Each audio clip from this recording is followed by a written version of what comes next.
This is Guardian Radio, your station for up-to-the-minute news, intelligent, interactive, and engaging conversation. 96.9 FM. The views and opinions of the hosts and guests are their own and do not necessarily reflect the position of the management and staff of Guardian Network.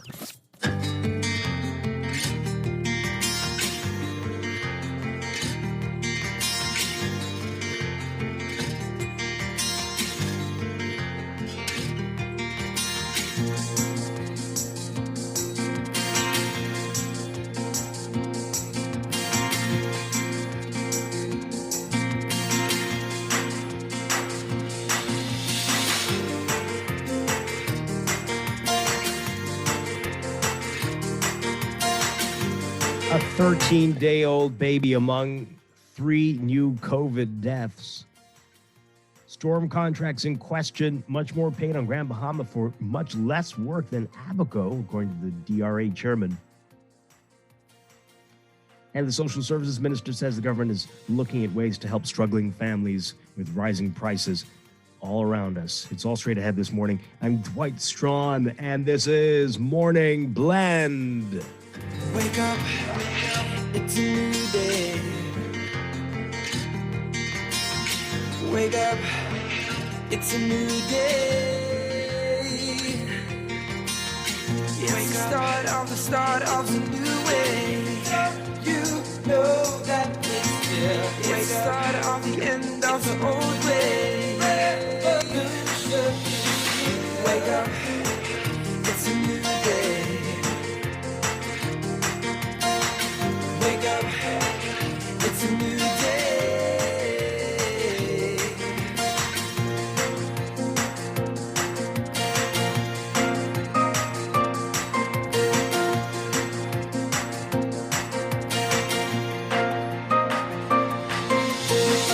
Wake up.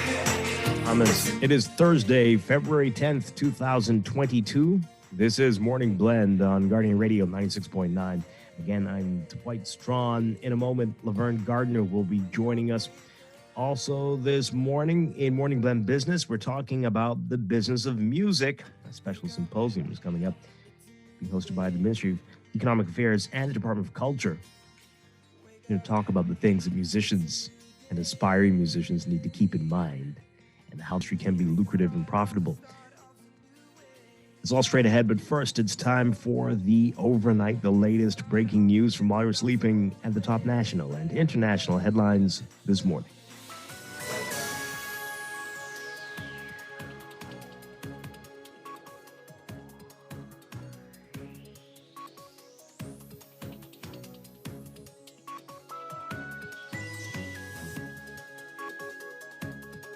A 13-day-old baby boy among the 3 new COVID-related deaths reported by the Ministry of Health. This in the latest dashboard for February 8th. A 13-day-old boy from New Providence died on January 7th. A 62-year-old man from New Providence died on the 17th of January.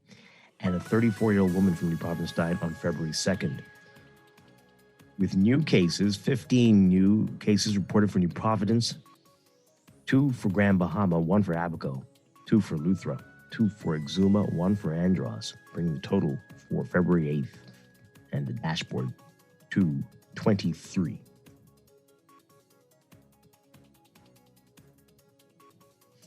Meanwhile, Bahamas Christian Council President Bishop Delton Fernandez says that he expects that the Ministry of Health will relax COVID-related restrictions on churches sometime this week.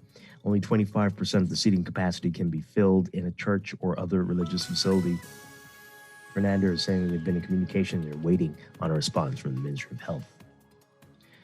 Although much less recovery work was done on Grand Bahama than on Abaco following Hurricane Dorian in 2019, much more money was being paid out for the work on Grand Bahama. That's according to DRA, Disaster Reconstruction Authority Executive Chairman Alex Storr, who says the company in question was receiving as much as $1 million a month. Storr, who visited Abaco and Grand Bahama in recent days to assess the work that was done after the catastrophic Category 5 storm, saying the debris, quote, seems to have simply been dumped on a vacant lot. There was no type of sorting. On Abaco, there's at least some type of sorting. even at the worst sites, I can see that some attempts were being made to sort. In Grand Bahama, it seems that it was simply dumped and not sorted. Actually, the two sites I visited were under the same company, so one company has been receiving as much as $1 million per month.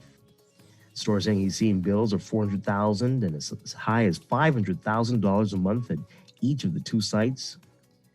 But on Apico, the highest he saw was $300,000, and others at around $160,000, $180,000.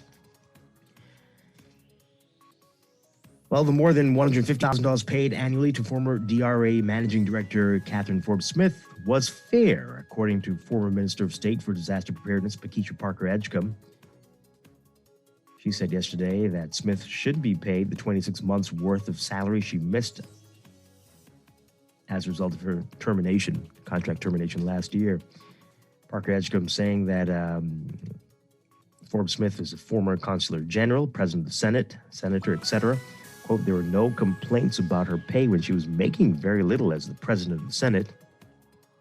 She said it's easy for individuals to jump to conclusions and say that Smith should not have been paid as much as she was. You can read more about her comments in today's Nassau Guardian. And as increasing grocery prices continue to raise concern among many, Social Services Minister Obi Wilshcombe says the government is currently spending $1.3 million each month on food assistance. He said his ministry is looking into ways it can better help individuals who find it increasingly difficult to put food on the table as a result of the cost of living.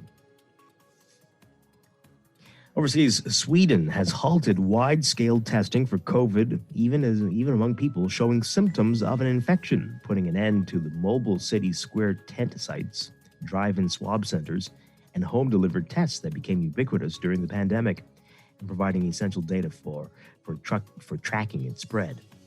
The move puts the Scandinavian nation at odds with most of Europe, but some experts say it could become the norm as costly testing yields fewer benefits with the easily transmissible but milder Omicron variant, and as governments begin to consider treating COVID like any other endemic illness. The Swedish Public Health Agency chief telling the national broadcast this week, quote, we've reached a point where the cost and relevance of testing is no longer justifiable. If we were to have extensive testing adapted to everyone who has COVID, that would mean 500 million kroner a week, or about $55 million, and 2 billion a month, or 220 million. Starting yesterday, only healthcare and elderly care workers and the most vulnerable will be entitled to free PCR testing if they are symptomatic, while the rest of the population will simply be asked to stay at home if they show symptoms that could be COVID.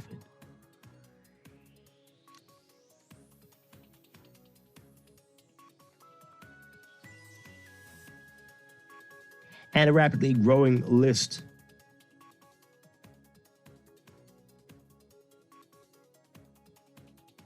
of companies being impacted by the blockade in Canada, blockade of the bridge between Canada and Detroit by protesters demanding an end to Canada's COVID restrictions, forcing the shutdown of a Ford plant, and began to have broader implications for the North American auto industry as well. Canadian Prime Minister Justin Trudeau, meanwhile, standing firm against an easing of Canada's COVID restrictions in the face of mounting pressure during recent weeks by protests against the restrictions and against Trudeau himself. The protest by people, mostly in pickup trucks, entered its third day at the Ambassador Bridge between Detroit and Windsor, Ontario.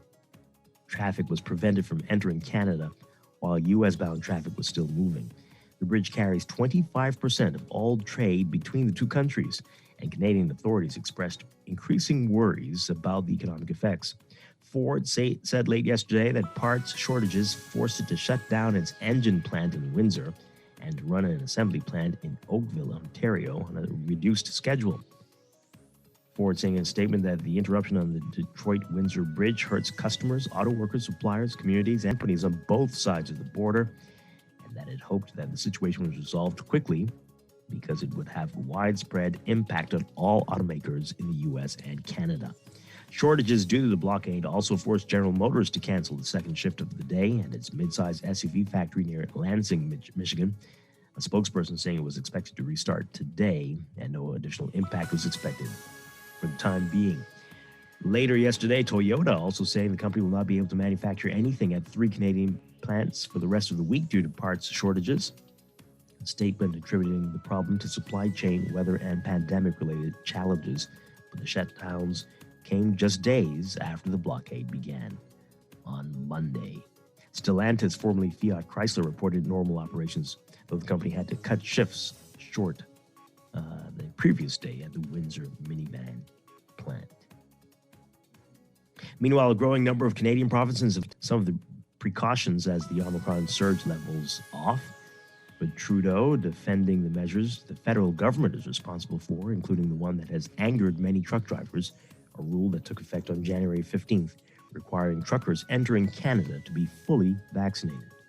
About 90% of truckers in Canada are vaccinated, and trucker associations and many big rig operators have denounced the protest. The U.S. has the same vaccination rule for truckers entering the country, so it would make very little difference if Trudeau lifted the restriction.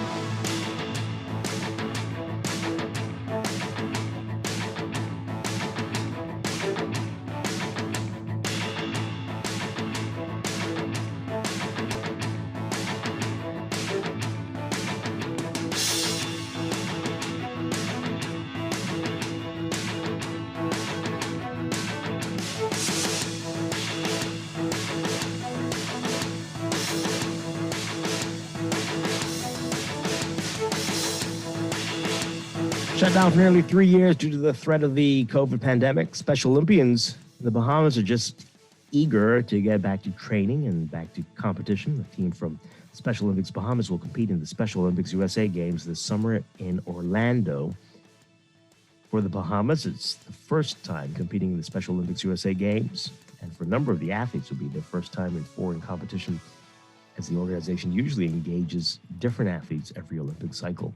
You can read more about it in today's Guardian Sports section. From the NFL, California Sun, Commissioner of the NFL, Roger Goodell, knew the heat was coming at his annual Super Bowl news conference yesterday. The NFL commissioner was grilled on two hot topics that have put the league under heavy scrutiny: racism and discrimination in hiring. There were other issues that don't shine a positive light on pro football as well, including threats to the integrity of the sport and misconduct by players and team executives. A week after former Miami Dolphins coach Brian Flores, who's black, filed a lawsuit alleging both racism in the league and being offered money by team owner Stephen Ross to tank games, Goodell vowed action on several fronts. He said, quote, "We won't tolerate racism. We won't tolerate discrimination. I found all of the allegations, whether they were based on racism or discrimination or the integrity of our game, all of those to me were very disturbing. They are very serious matters to us on all levels, and we need to get to the bottom, make sure we get to all of them." That begins with the NFL's poor record for hiring minorities as head coaches.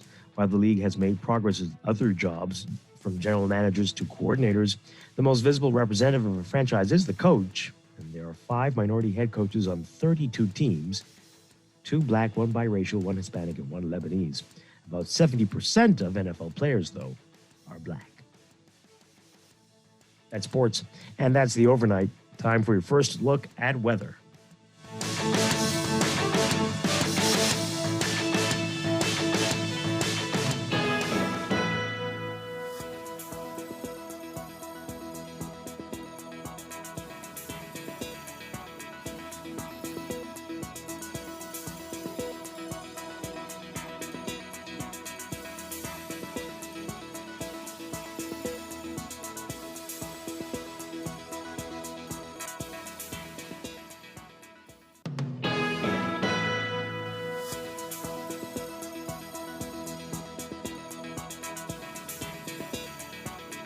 Let's look at weather for this morning. We've got a slow-moving cold front near the central Bahamas now that's expected to become quasi-stationary by tonight.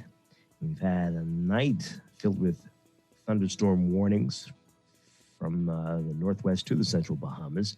some of those being lifted now. Beachgoers still being asked to remain alert for the risk of rip currents at north and east coast beaches. Meanwhile, boaters and residents in the central and southeast Bahamas should be alert for possible severe weather activity. Localized flooding is also possible in flood-prone and low-lying areas during heavy and prolonged rainfall events today. For today, for the northwest Bahamas, expect variable cloudiness and warm conditions with a few scattered showers and a slight chance of isolated thunderstorms. The winds northeasterly at 10 to 15 knots, seas 2 to 4 feet. For the central and southeast Bahamas, partly to mostly cloudy and warm, with widely scattered showers and isolated thunderstorms, mainly near the frontal boundary. Some showers may be heavy and thunderstorms strong to severe at times. Small craft should be alert for gusty winds and higher seas in or near heavy showers and thunderstorms across all areas. Winds east-northeast to east-southeast at 10 to 15 knots, falling light and variable at times, mainly across the central Bahamas, seas 2 to 4 feet. Temperature-wise, today we're looking at highs getting up to around 80 Fahrenheit, 27 Celsius. Overnight lows tonight getting down to about 68 Fahrenheit, 20 Celsius. We're currently at about 71, 72 degrees in Nassau under partly cloudy skies. That's your first look at weather this morning. We'll have your extended outlook coming up after traffic in just a bit.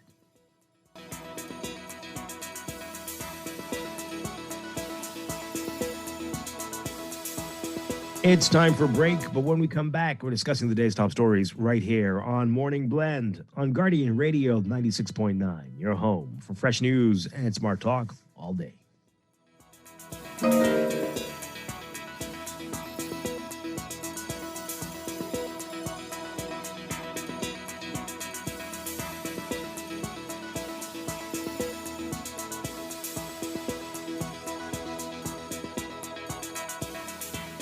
Technology serves to make our lives better, so why not your business too? At Custom Computers, we've been maintaining our knowledge and relationships with top tech companies since 1987 and carry only the most trusted brands like Apple, Microsoft, HP, and more. No company has helped more businesses build reliable IT systems than Custom Computers. You name it, we've done it. Call 396-1101 to talk to any of our business experts in your tech. Count on Custom Computers. Start the year making all the right money moves. Budgeting and saving? Yes. Investing? Check. But what if you could do more? With an RF brokerage account, you can get priority access to local investment opportunities right as they come to the market.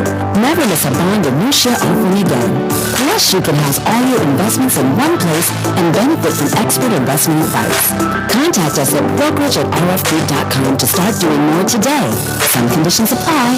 RF, money at work. Tired of banks forcing you to use technology to bank the way they want you to?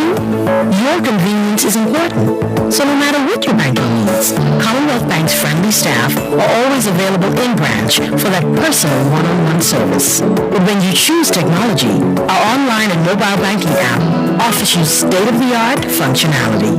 The choice is yours. Commonwealth Bank. Bank the way you want. It's Guardian Radio 96.9 FM. Fresh news, smart talk, all day. Wake up, it's a new day. Wake up, it's a new day. It's the start of a new way. You know that it's the start of the end of the old way. Wake up, it's a new day.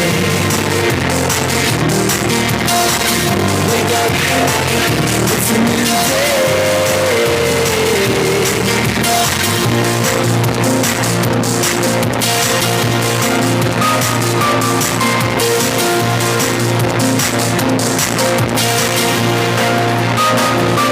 Wake up, it's a new day.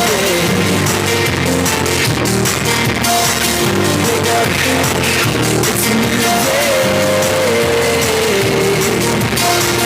Wake up, wake up. On Guardian Radio 96.9, we are streaming live on GuardianTalkRadio.com and on the Guardian Radio app for smart devices. We're also on your televisions on Cable Bahamas Channel 969 and BTC Flow Channel 612. You can tweet us at Morning Blend 969 or Facebook.com/Morning Blend 969. Text us 4224796. Once again, I'm John. Join me now, Laverne Gardner. Laverne Gardner, good morning. Good morning. How are you? Doing well. Hope all is well with you. Yes, everything is great. It's good to be here. This is a pleasure. It's a pleasure, definitely. We have a lot to get to this morning. And folks, we told you how you can reach us on social media. We'll give you the phone numbers in just a bit. Coming up this morning, we've got more weather and traffic. And throughout the morning, we're going to be talking about what's in the news. Later in Morning Blend Business, a very interesting symposium is coming up. It's about music, the business of music. And the Ministry of Economic Affairs and the Department of Culture have come together to put this on. And this is going to be very important for aspiring musicians, learning how to market themselves and to make money in this industry. We're going to get some information, some details about that coming up this morning. Should be a great discussion. But right now, let's get into what's in the news.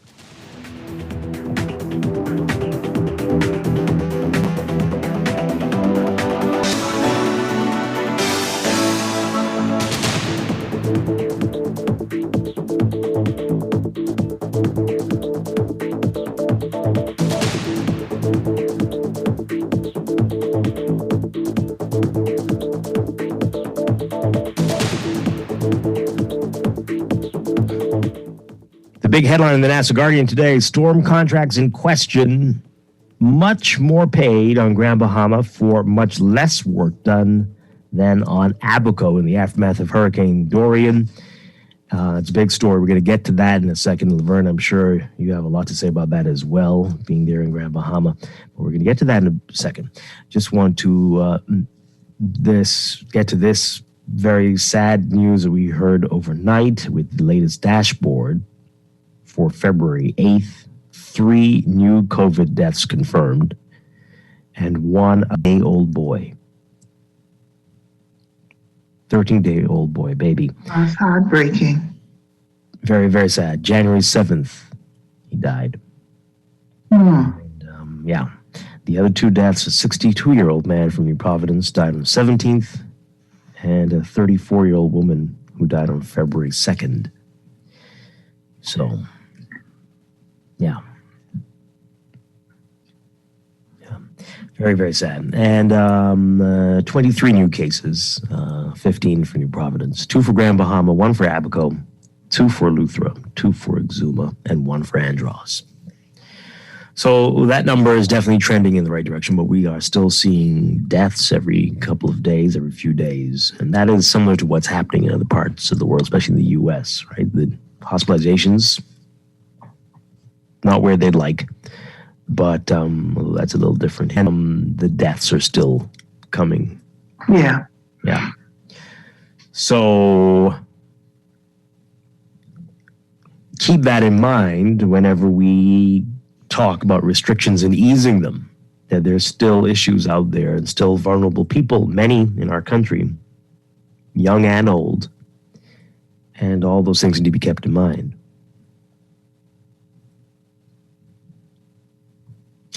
So, just keep that in mind again for this weekend coming, Super Bowl, Valentine's Day. A lot of people are going to be out, want to get out, want to do things, but the danger is still around us. Yeah, so we have to just exercise caution. Mm-hmm. Absolutely. And this will be the first one of both of those, right? Well, not Valentine's. First one in a little while where there's no curfew, no restrictions, and just be sensible. Please. Yeah. All right, so that's happening. Speaking of contracts. We were speaking of that. Remember we mentioned it before, that storm contracts. And while we're on the topic of COVID, You remember when they were going to put a tracking device on people who were supposed to be in quarantine? You remember that? Vaguely. Yeah. They said that, and then Vaguely. nobody. And then I think they were saying that they were just sitting wherever they weren't being used. Apparently, Right. but we were paying for it though, and we've Absolutely. been paying for it. Yes. Yes, No surprise there. no surprise there. This But is what still enough to make you go and get angry. For more on this, take a listen to this report from our partners with our. A $7,000 per month contract for a device to track individuals who were supposed to be in quarantine but never was used is set to expire next month. National Security Minister Wayne Munro says officials haven't decided whether to renew that contract. That would be determined when they tell me the use of it after the protocols are settled, and ultimately that'll be a matter for the Ministry of Health if they wish to continue it. Back in November, Munro said he was not sure why the previous government did not use the product, which is contracted through his ministry. He said 100 units of the product are in country, adding Health Minister Dr. Michael Darville was keen on using it. Munro said the government expects to roll out the units it has shortly. We settled the protocols for use by it. It's to be triggered. Gina Dragovich with that report there. $7,000 per month. Wasted. Sorry? Wasted. $7,000 per month has been wasted, along with how much ever hundreds of thousands of dollars in other areas. Oh, yes. This is just an additional $7,000 on top of everything else. And some of the roads still aren't paved. People, oh my Lord. Okay. What's happening here, folks? I don't know. I'm thinking if we've gone this long without using it, I don't know who we're paying this $7,000 a month to. But I would let. I mean, we can't really blame them, though. Can we blame them? I'm just saying, I would let the contract expire. And what do we do with those? Save it for the next pandemic? Or whoever else we need to track for something? Oh, can't the police force use it? Maybe. Because they've been having instances where people have disappeared who weren't supposed to be, were supposed to be in prison, but got out on bail and all of that recently, and now they've disappeared. But aren't we already paying somebody to do that, to monitor those people? So, I mean, that's... but I'm saying they were supposed to have ankle monitors. They were fitted for them, but somehow they didn't get them, so let them use it. Or we could put it on the money. The money keeps disappearing. Yeah. So put it on the money. You know what, Dwight? I think that is the best idea. Perhaps. Let's use it to track. Track our money. Where does it go? Is it being fleeced? Boy, let's get your views on this, folks. Give us a call. 323-6232, 325-4316. 325-4259. Tweet us, Facebook us, text us 422-4796. Let's hear what you have to say about all of this. Just unbelievable. And again, with the numbers going down and countries dropping their protocols and telling people to live with it. How long did we have those for? How long have they been sitting there? It's been quite a few months, long before the election, the previous administration. It's been a while, and we needed it when we had that massive surge toward the end of the year. Well, there was no use, and there was no one saying use it then, so I don't know. No. And how many do we have in country? Probably not enough for that surge we had. No. Did they say 100? Did the report say 100? That sounds familiar. Should we play it again? Producer, can we play it again? Let's hear that one more time. Let's see if we can get that. It did sound like it said that. Yeah. Yeah? We're able to play it again. If it is, we're paying $7,000 a month for 100 monitors. It's scientific. It's big time. It's technology you're paying for, not just the device. Are we able to play it again? Really? How is it different from the ankle monitors? I don't know. Exactly. I don't know either. All right, while we sort that out, let's take this call. Good morning, call. You're on the air. Mr. Stern. Hi. Good morning. We can hear you. No? Okay. Let's take that. Let's see if we can get that report again by Christina Dragovich. Just want to hear that first part.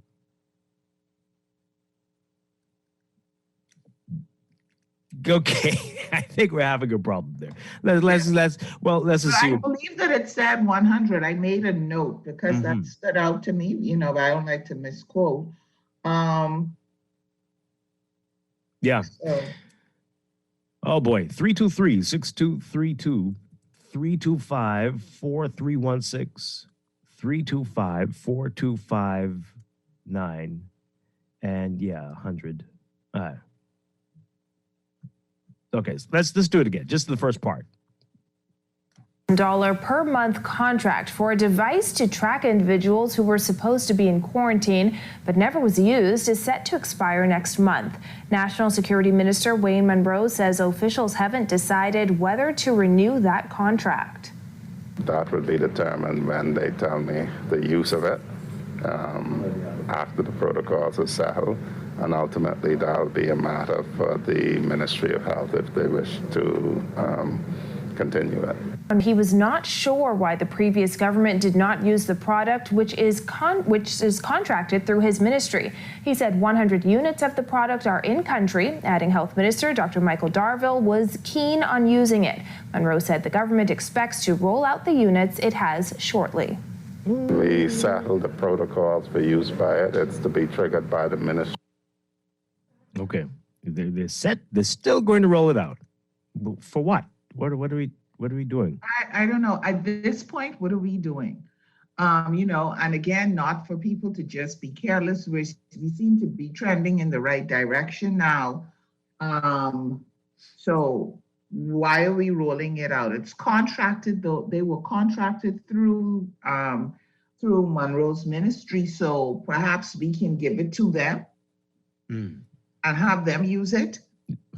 But I don't know. Okay. Let me say this. I think that when we needed it the most, we didn't use it. Maybe we didn't have it if we did have it. So at this point, like I said, I would just let the contract expire. Yeah. Pay $7,000 a month for what? And they're still trying to determine, based on what he said. Right. There still doesn't seem to be a definitive decision, even though, the report talked about the rollout. He's still saying that ultimately the decision is up to the Ministry of Health. Yeah. Crazy stuff. 323-6232, 325-4316, 325-4259. Tweet us, Facebook us, text us, 422-4796. All right. So, call us about that and more on contracts. Of course, the big story in the papers today about these contracts from Dorian, as it all comes to light now, what was happening here, and what the DRA chairman is saying, the executive chairman, Alex Storr, in today's NASA Guardian, he says, although much less than on Abaco, following Hurricane Dorian in 2019, much more money was being spent out for the work on Grand Bahama. He says, quote, the debris seems to have simply been dumped on a vacant lot. There was no type of sorting. On Abaco, there's at least some type of sorting. Even at the worst sites, I can see that some attempts were being made to sort. In Grand Bahama, it seems that it was simply dumped and not sorted. Actually, the two sites I visited were under the same company. So one company has been receiving as much as $1 million per month. $1 million per month. He says, quote, I have seen bills of $400,000 and some as high as $500,000 a month at each of the two sites, whereas on Abaco, the highest I've seen was $300 some odd dollars $300,000 some odd dollars on one site and $160,000. And it leaves me to wonder why the cost in Grand Bahama is some 2 to 3 times more than in Abaco, but I can see that even less work was done in Grand Bahama. Store says the value on Grand Bahama was severely overvalued. He gave these examples. He says there are 2 sites on Abaco which are run by 2 separate companies. We have the one company that we spoke about that was billing at $300,000. We have another company on Abaco that was billing from $150,000 to $180,000, even though their site is bigger. With their reporting, they're providing me pictures, they're providing me the loads, they're providing the license plate numbers for trucks that come in, and I can go online to their Share It Drive, and I can pick any day, and I can see pictures of the trucks and the loads that came in. Other 2, no such reporting was done. There was no such reporting provided, and this company is charging less than both of these companies. Source says an executive of the DRA was sent on administrative leave as questions continue to rise about the contracts issued under the previous administration.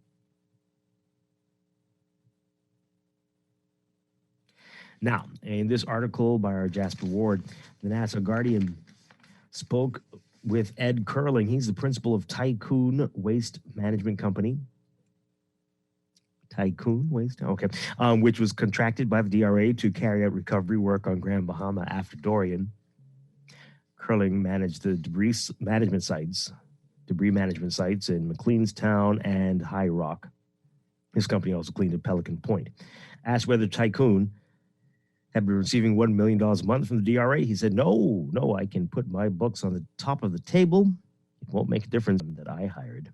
The Grand Bahamians were out of homes in the east end of Grand Bahama, out of homes, out of everything. I hired as many of them as I could have possibly hired, and very little money I walked out of there with.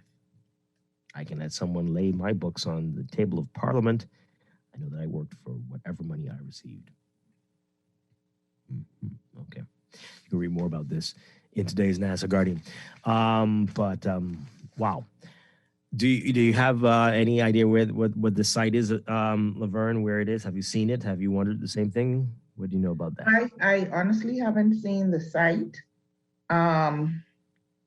So I can't say where it is or that I've seen it.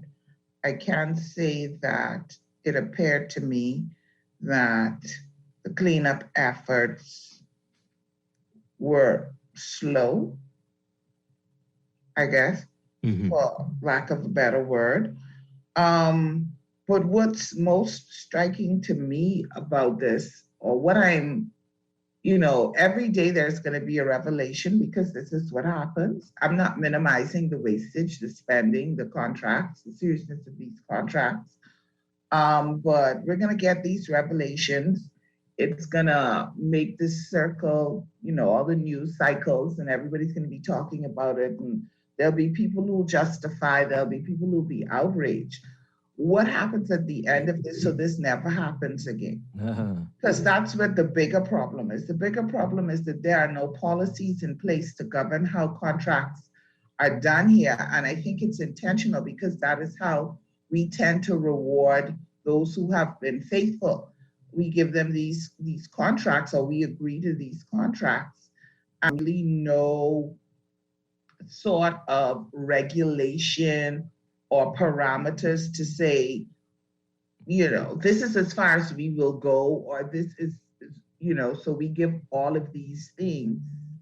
Yesterday, I think it was yesterday when you were talking about it, and then you also brought up gratuity, and you didn't understand what that was about. Well, what I found out is that in cases where there isn't a pension per se, they're given a gratuity instead,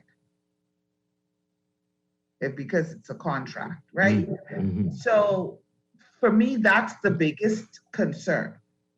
Because for someone who gets a job, who has that's what you mean? Right. Yeah. Okay. Mm-hmm. Right. Yeah. So for me, the biggest thing is we're not going to recoup the money, right? The government is going to go to court, or now they're being sued for this money that's owed. We're finding out through the DRA there's been wastage, or to our mind, overcompensation, but again, all based on contracts. And so if we don't do anything, if we don't make any policies, legislation, or parameters by which contracts are created, signed, what you can give, whatever, we're gonna always encounter these kinds of issues. Yeah. So what are we gonna do? That's the question I need for the policymakers. We hear about this, we're shocked, okay, so what are we doing? What are we doing now to protect the money so that this doesn't happen, so that there isn't this abuse? Because let me tell you, these, as we call them, sweetheart deals, I really don't like that term. That's a very fitting term, though. Yeah. But these kind of deals with this exorbitant spending and awarding of these contracts, it has to stop. Yeah. And the only way we're going to stop it is to create policies and then enforce them and make sure that we are governed by those policies. And that is where we fall down, Dwight, because that's what I want to hear at the end of all of this revelation and shock and awe and court cases. I want to hear that policies are going to be put in place so that this does not happen again. Yeah. Well, then, and we talked about earlier in the week, as what I think it was Chester who said it, but then this will bring about the collapse of the political party system in the country. Because why would you join one? Because it will benefit you in no way, shape, or form. And clearly, the majority of people are there so that when these parties get in, they get theirs. Right, and so it goes back to that's what I'm saying. It's intentional that there aren't, I believe, that it's intentional that there aren't policies to govern it, because this is what you use. Absolutely. We got a lot of calls. Let's take these. Good morning, caller. You're on the air. Mr. Strachan, Will. Gardner, how you doing? I'm well. Yeah, Ms. Gardner, Mr. Strachan, don't you all do it right. I don't want to try to water down what's happening right now. First of all, I'll be respectful and just keep it 100. Kay Forbes, but I believe she realized what she's up against and put in a lawsuit against the government. That's Mr. Strachan. I've been free, I tell you over and over. There's nowhere in the world. No, the guy Cullen, you all said, he to himself. And Makisha Parker, she defending this rubbish about pay this woman. Mr. Strachan, listen, hello. Yeah, we're listening. What I'm saying right now, there's nowhere in the world you could justify, not you, people could justify giving somebody $30,000 a year allowance for housing for people in homes. Mr. Strachan, I've been campaigning everywhere now. Abaco, Sweden's case in Abaco was a disaster. I mean, this woman done nothing in places. I don't care. Nobody tried to water this down. This year is different. You know why it's different? When the government came to power in 2017, they say all the foolishness could stop. It get right. Like I said before, Kay Forbes Smith need to be held accountable.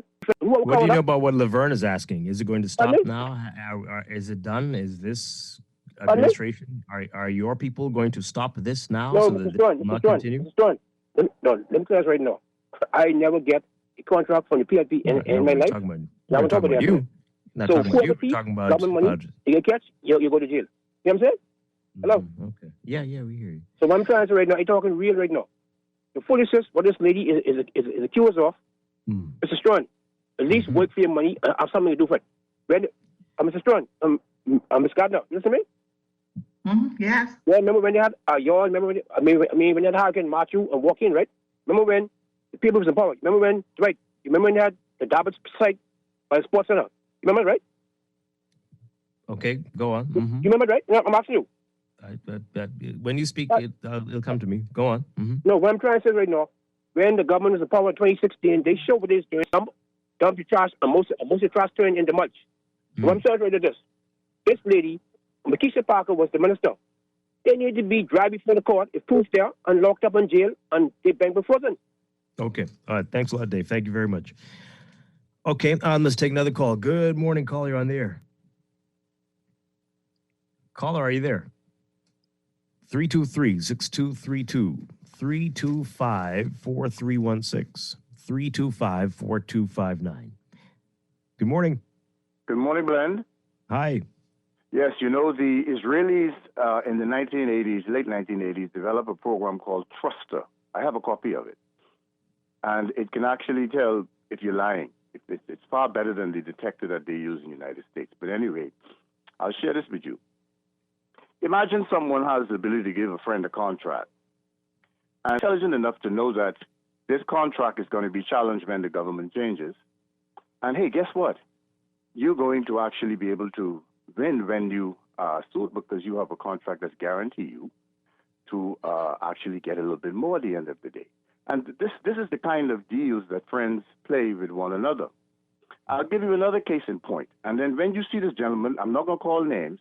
I want you to ask him, but I'm going to tell you what was said because they're sitting on a server in Israel, a friend of mine. And the phrase that was said was this: the second project we will take next to United States is Bahama. Now, that was also litigated in court. When you see the Armenian, ask him if he said those exact words. This is what we're dealing with. You want me to give you some more, sir? I don't know. Okay, have a good day. Okay. Thank you very much. Oh dear. Okay. Do we have another call? Yes. Good morning. Caller, you're on the air. Are you there? No? Okay. Let's Laverne. Boy, let's go to the phone lines. No, text line. What's this all about? This can't be for the show. Is this? I don't know what this is. This person says here, Dwight, the goal is not to cure death. I think this is about COVID. I think that it's been forgotten in the COVID fight. Was a foreign company contracted for the COVID tracking? What does he mean 100 devices? 100 tracking devices? I mean, could that mean something else? I hope not. 100 devices to monitor people who should be on quarantine. Mm-hmm. I know you're going to call me silly, but your favorite curse word, silly, but are you serious with the constant announcements of COVID deaths? Does anyone in the Bahamas die from anything else other than COVID? This is madness. What do you want us to do? You want us to read all of the... Yes, Dwight. Oh, okay. Just then, a 13-year-old baby died from COVID. Just that. We don't do it every day. Just that is something. You don't want to hear that. Okay. All right. Well. Noted. This one says... Wow. We have to figure out why the device wasn't used. Was it because of the vendor or the government? What is odd is these contracts typically require a deposit to start with the balance due on completion. The monthly fees don't start until the system's live. Monthly fees with no usage is a mystery. Minutes seem to have gone crazy before and after COVID, rushing multi-million-dollar contracts without proper performance indicators. Almost like, okay. Well, yeah, I'm sure when they do a little more digging, they'll find out how much more. Sure. It'll be another revelation. Dwight. Someone will be getting half of that $7,000. No. But it'll just be... Someone will be connected and getting that because it went through them. And see, but that's not... it won't look like that. It'll be that we had to buy all 100 of the devices at $100,000 each or something like that, and that it required a programming fee and a charging thingy fee and all of this, plus the that and the this and the that, and then the $7,000 per month to monitor. Because the problem is, at the heart of it, there's no accountability. Accountability, and I'm going to use that very loosely. Accountability seems to only come up when governments change, right? Yes. Every 5 years, we should turn it into a festival. Every 5 years, accountability time. Festival. I don't know. And then I don't know if it's more accountability. I don't know if we can really term it as accountability, so more so than just revelation. Or exposing them. Right, because what really happens beyond us getting the information, but that's when only the information is only available. Freedom of information only comes when governments change. Yeah, absolutely. Another text here. My understanding of how the ankle bracelet works is that it's part of bail and criminal charges. Yeah, we understand that part. That's not what we're talking about here, though. But anyway, okay. And they're going to say this is to be used on regular citizens who will order it or will. Oh, yeah, we got that. We understand. Regular people who are COVID positive. Yes, that's how it was supposed to work. Right. What we don't understand is why. Supposed to be on quarantine. Yeah. And you decide that you're gonna go wherever. That's they would the be easy able part. to monitor it. The easy part. What we don't understand is why they didn't use it. That's the part. That's the great mystery. $7,000 a month for it. Mystery. So that part is the part we don't understand. This one says, on today's episode of The Bombs is not a real place. Food prices still rising. Fat cat contracts are still being granted. And now we are paying for a monitoring contract that we're not using. We've been paying, yeah. I love this show. Well, this show's been running for many, many years. It's a long-running saga. Decades of episodes. Decades worth. This one says here, these technology contracts seem to be outrageously priced, starting with the $30 million government website decades ago. Servers don't cost that much. Database setup doesn't cost that much, certainly not for a vanilla website with no cutting-edge functionality.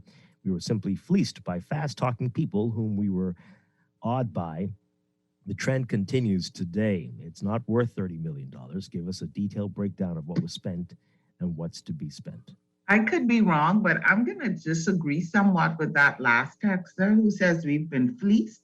I mean, and the people have, because ultimately it's us who pay, but I don't think that whomever making these deals are so naive.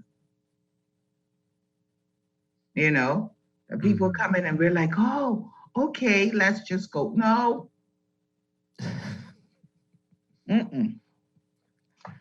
Yeah, no, I think you're right about that part. They probably tell them, you need to make it look fancier so that everyone else will think we are in awe of you. Like, oh, okay. This one says here, methinks it's not a hasty generalization to say that based on our recent history of natural disasters, that these have been used to elicit slush funds from some of the unmitigated suffering for many. Where is the empathy? Maybe in someone's back pocket? Back pocket, front pocket, bank account. Things. It's all over the place.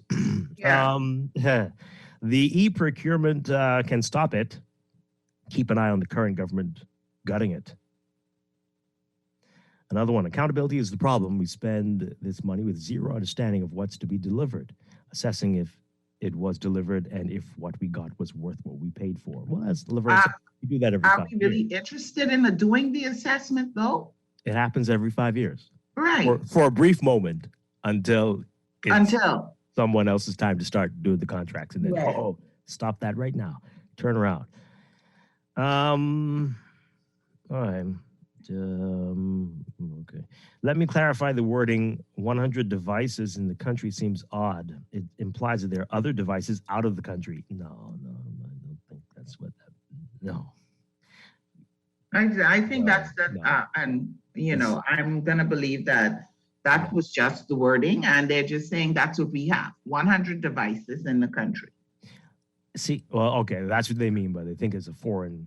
Yeah, well, maybe they probably had to bring in the devices or something. It could be a foreign company. It doesn't matter. It's $7,000 a month for nothing. Someone $7,000 a month and not using it. That's what It may or may not be. Sure. Other devices out of the country. Everyone's talking like a robot these days, so they say these things like in country, and I don't know what that's about. But maybe they were supposed to get more. Right? You gotta, that's the way you talk. That's the in thing. Maybe there were supposed to be more. Who knows? But it would be good to get some clarity. Sure. Oh Lord, not this again. COVID complaints. Okay. Wow. Continue to call in, folks. 323-6232, 325-4316. 325-4259. Tweet us, Facebook us, text us 422-4796.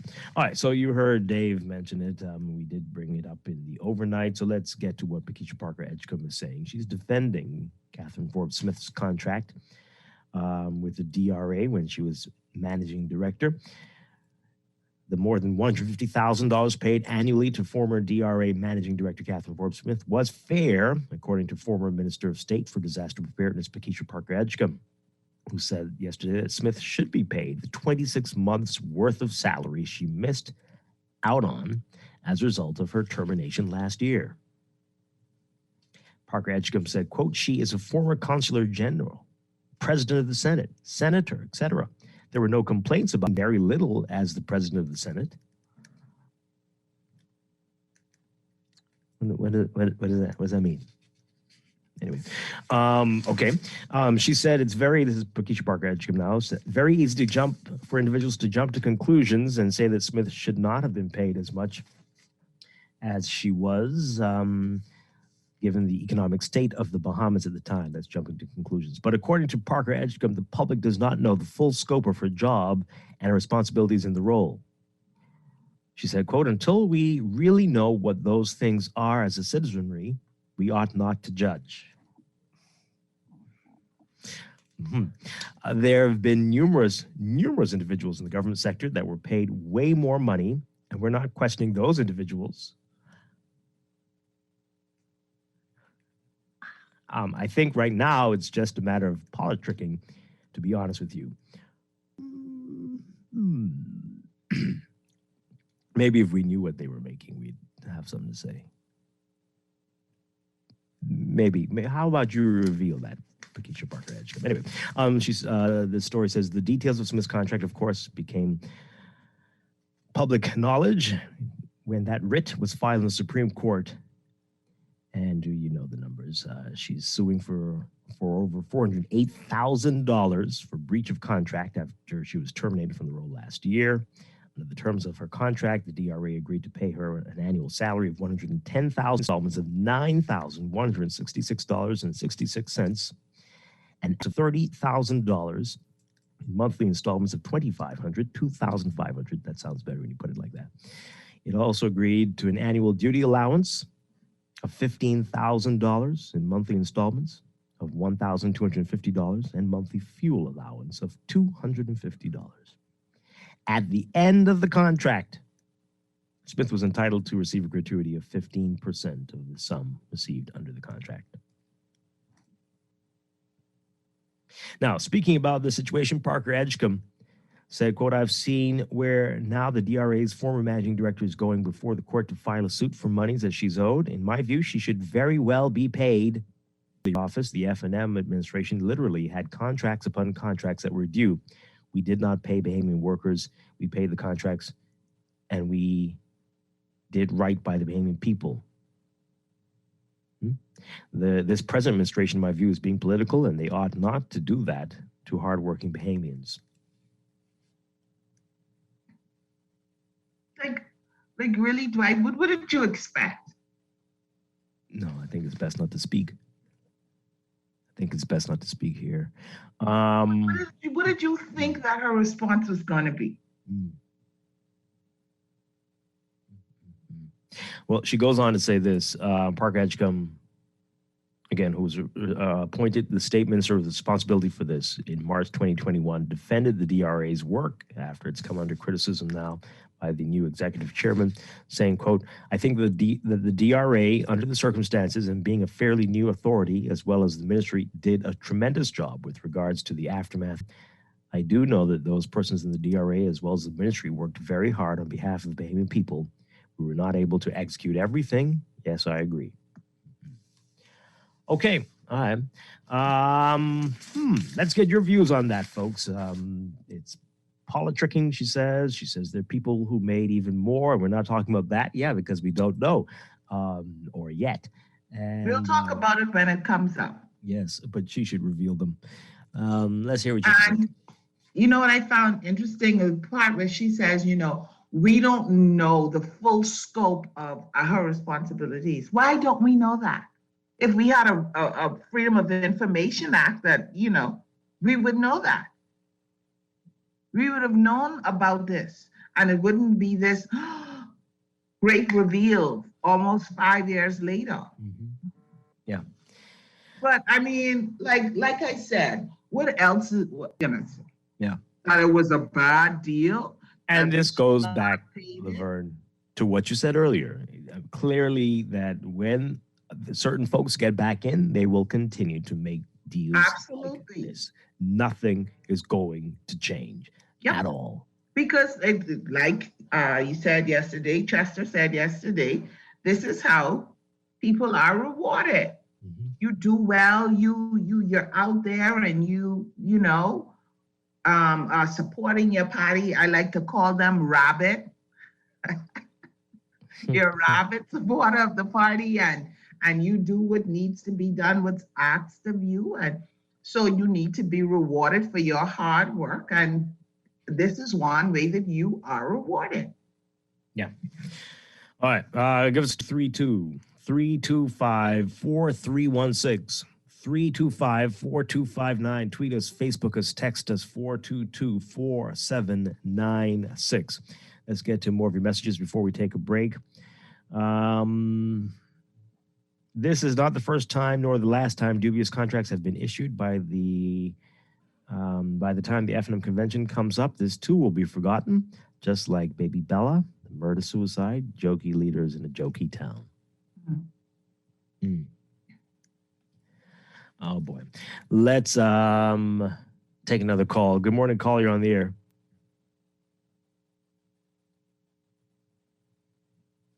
Caller, you're on the air.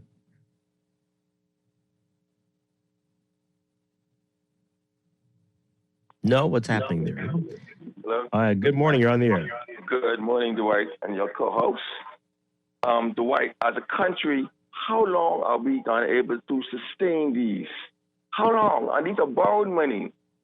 They borrow money for a hurricane, and they just fit it away. That's pretty much they give it away, stock it up, and they come to party. Like each government come to party for them and theirs to get rich. These are loans that are going to become due soon, and I'm just scared for our little country. A loan, I don't know when, but this cannot sustain. $300,000 a month. You ever know what kind of treasury? What type of treasury? I mean, the treasury key is small. What type of dump they have there? Co-host. Okay. Yeah. Interesting questions. They say she got her husband now. She is a lawyer, but she never dump. It's like they had to buy the trucks, of government money to get rich. This is so wrong. This is wrong. And then. Yep. Thank you very much. Yeah, absolutely. Let's take another call. Good morning, call. You're on the air. This is Strachan along with you and your co-host, Dwight. Hi, good morning. Dwight, we need justice law in this country.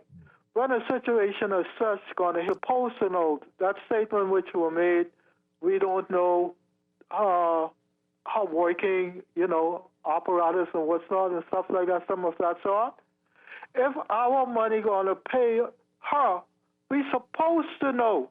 Now, we nothing to do with the parties or the parties' money, but when it comes to the Bahamian people money, somebody should give an account, make us to know what we are paying for. Okay? Yep, absolutely. So that statement, that's very much immature. The Bahamian people are supposed to know where their money are going. We're supposed to know where our money are going. What do they think this is? Thank you very much. Okay. I think we have one more call. Good morning, caller. You're on the air. Yeah, good morning, Dwight. Hi. Yeah, listen, the good thing about this, people complain that we are not looking out for our females, but in this case, we have many females in the country who are being paid very well. Well in excess of what this lady being paid, close to almost $200,000. So the question is, what are we going to be doing looking forward, examining the value of these contracts and maybe to reduce them? But a lot of these contracts are quite legal, So this is what has to happen. You could do your research and see how many persons really have been appointed in the past and the future, and then you can make a determination on the value of these contracts. I'm trying to figure out why you brought up the the gender of the people? What was that about? Yeah, because it's being said that we have been overlooking our females, right, in this country, and they're being disenfranchised. But a lot of them really been.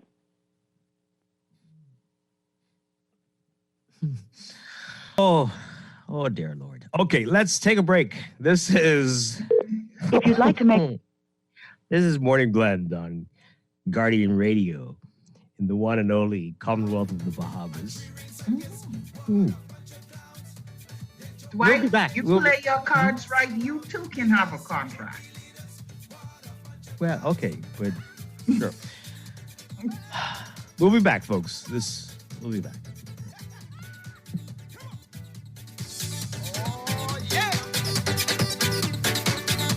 Watch this.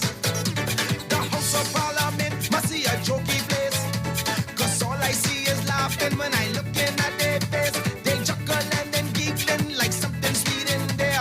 We drowning in crime, boy, ain't no jokes out here. The Parliament is a circus. Watch out, it is flawed. Just juggling and jiving, say any mess they want. Watch when they on TV, they eating and they laughing, or they fast asleep.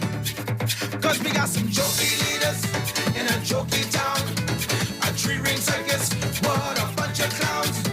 They joking and they jiving, they messing around. We got some jokey leaders, what a bunch of clowns. This is Guardian Radio, 96.9 FM, Nassau, Bahamas. This is AP News. I'm Rita Foley. Ford says the truckers blockading a major bridge between Detroit and Canada are hurting customers, auto workers, suppliers, communities, and companies on both sides of the border. The protesters are demanding that Canada end its COVID restrictions. Paul Cox is a Canadian trucker. He was at a highway rest stop along Interstate 94 in Michigan, headed toward Ontario, when he told us he's pretty much just taking all of this in stride. I stopped and had lunch here, and I just get in the lineup and bide my time. Good book to read, and what are you going to do? You can't scream it. Yeah, you jump your feet. Still going to be there when you finish. No sense getting upset of it, right? Canadian trucker Paul Cox heading to Canada. New York State will end its COVID mandate requiring face coverings in most indoor public settings, but we'll keep it for schools. Illinois will do the same. You've seen those higher prices at the grocery store, among other places. Well, this morning we'll get the latest from the Labor Department. The AP's Jackie Quinn with a preview. American consumers are still spending, but supply chains are still snarled, and they've combined to sharply raise prices in almost every category. Analysts are forecasting today's Labor Department report will show consumer prices spiked about 7.1% over December's numbers, the largest increase since the 80s. The FactSet forecast also predicts the year-over-year comparison will be up 7.3%.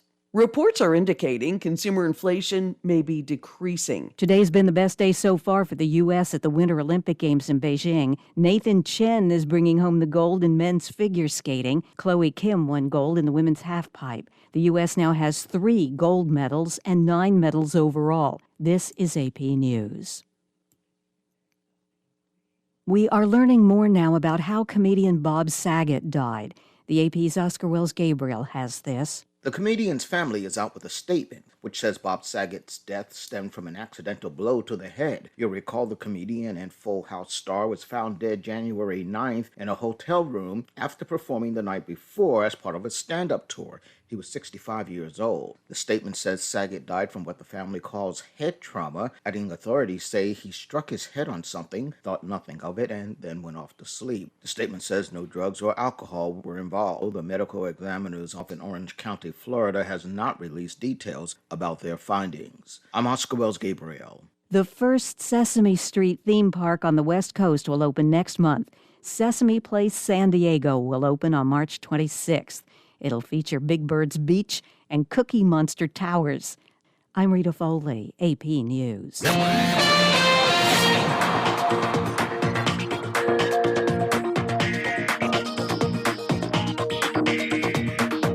6:41, time for your first look at traffic for this morning, brought to you by RBC Royal Bank. In your real-time traffic, we've got some hot spots to tell you about. Some of them are the usual ones, like Milo Butler Highway, heavy traffic from south of the Fire Trail roundabout on the northbound lanes to Tawny Williams Darling Highway in the roundabout there. Traffic is backed up along Fire Trail as well, eastbound to that roundabout. And backed up along Tawny Williams Darling Highway as well, westbound to the roundabout with Milo Butler Highway. Gladstone Road also busy for you just north of Fire Trail, the intersection there all the way up to JFK Drive. We're seeing building traffic on Carmichael Road westbound to Coral Harbor Road and eastbound to Blue Hill Road. And Blue Hill Road seeing building traffic from south of St. Vincent Street up to St. Vincent Road, up to Soldier Road in the northbound lanes, and heavy traffic north of Soldier Road in the northbound lanes to Independence Drive in the roundabout there. Independence Drive already backed up quite a bit, almost all the way up to the East-West Highway roundabout if you're in the westbound lane on Independence Drive.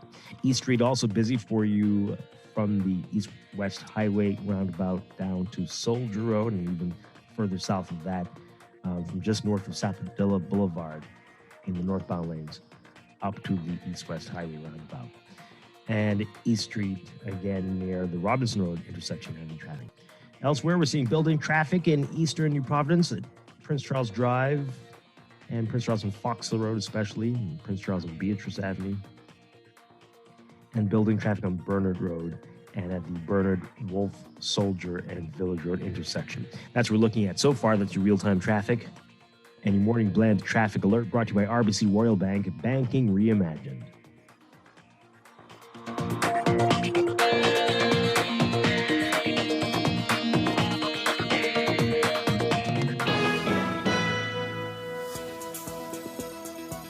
Weather for today, we've got a slow-moving cold front near the central Bahamas now. That's expected to become quasi-stationary by tonight. Beachgoers should be alert for rip currents at north and east coast beaches, and boaters and residents in the central and southeast Bahamas should remain alert for possible severe weather activity. Localized flooding is also possible in flood-prone and low-lying areas during rainfall events. For the northwest Bahamas today, forecast calls for variable cloudiness and warm conditions with a few scattered showers and the slight chance of isolated thunderstorms through tonight. The central southeast Bahamas expecting partly to mostly cloudy conditions, warm with widely scattered showers and isolated thunderstorms, mainly near the frontal boundary through tonight. Some showers may be heavy and thunderstorms strong to severe at times. Temperature-wise today, look for highs getting up to around 80 Fahrenheit, 27 Celsius. Overnight lows tonight getting down to about 68 Fahrenheit, 20 Celsius. In your extended outlook, that cold front's expected to transition to a warm front and migrate northwards on Friday. So on Friday, tomorrow, look for variable cloudiness, warm conditions, widely scattered showers, and the chance of thunderstorms across the northwest and central Bahamas again.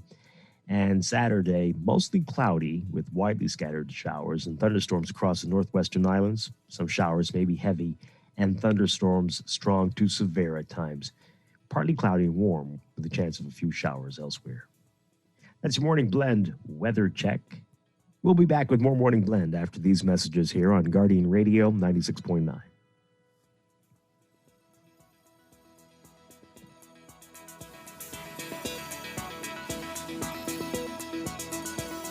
Whenever you want, wherever you are, for all your banking needs, we make it easy.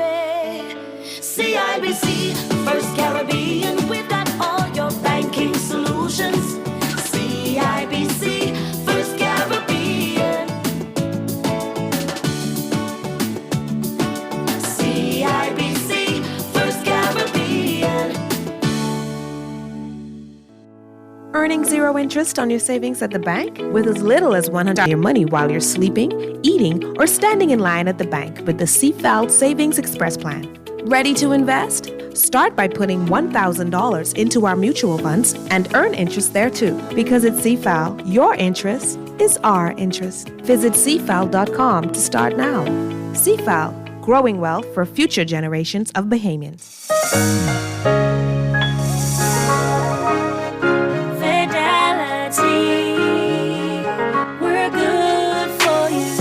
We believe in relationship banking. We take pride in getting to know our clients. You have access to knowledgeable, approachable ambassadors and financial coaches so that we can recommend the best product for you. At Fidelity, we care about you. From your financial health to your physical health, we can relate to you because we're just like you. Come and start your relationship banking experience with us today. Visit us online at fidelitygroup.com. Visit any of our branches in Nassau or Grand Bahama, or phone 356-7764 in Nassau or 352-6676 for Freeport.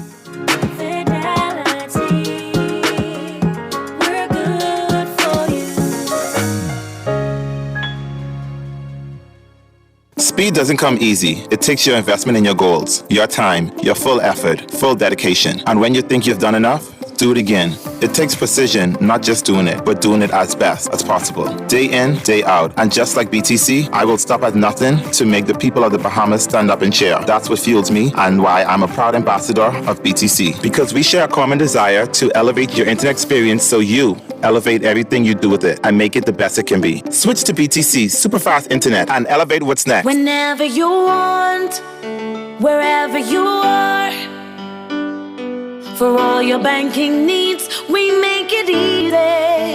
CIBC, First Caribbean, we've got all your banking solutions. CIBC, First Caribbean. CIBC, First Caribbean. This is Guardian Radio 96.9 FM. Fresh news, smart talk, all day. Hey, Jokey! Hey, what do you do now? Nuts! Come on! When I say a three-ring circus, that's how them clowns just be. Round here taking picture with every fool they see. When they in the house, they joking, laughing around.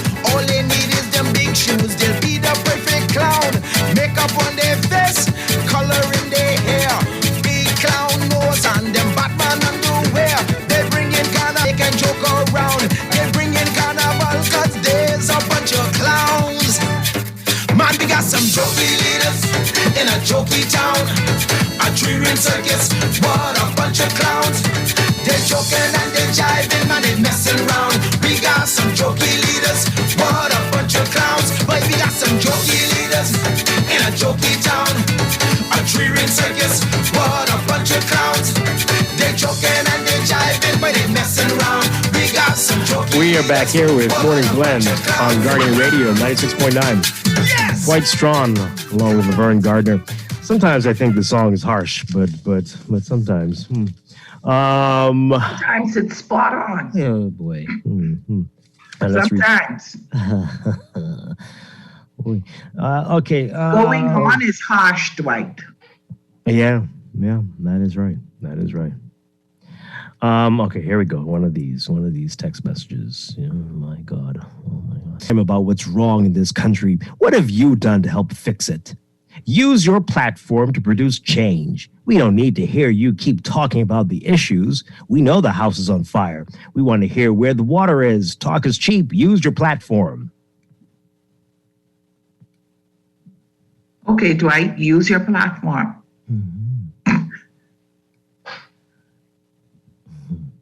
You have a next text? Yeah, quite a few. But I would love to take bets on who you think sent that one. Who you think sent that text? Who we talked about today? But that's how it is. And then when we have the guests on, we're going to be talking about the things that need to be done to fix the place and the ideas and the solutions. That person will turn off the radio and go to some other place where there's complaining going on to send stupid messages like that. But that's how it is. So politics indeed. This one says here, the PLP is savage and only worry about convenience and winning elections. Governing is just a byproduct to take care of the boys. Politics is their game. The PLP or all of them? All Bahamian political parties. They go another one here. The PLP has been in power for the past 5 months. Why haven't they been using the monitoring device? Haven't they been paying the bill?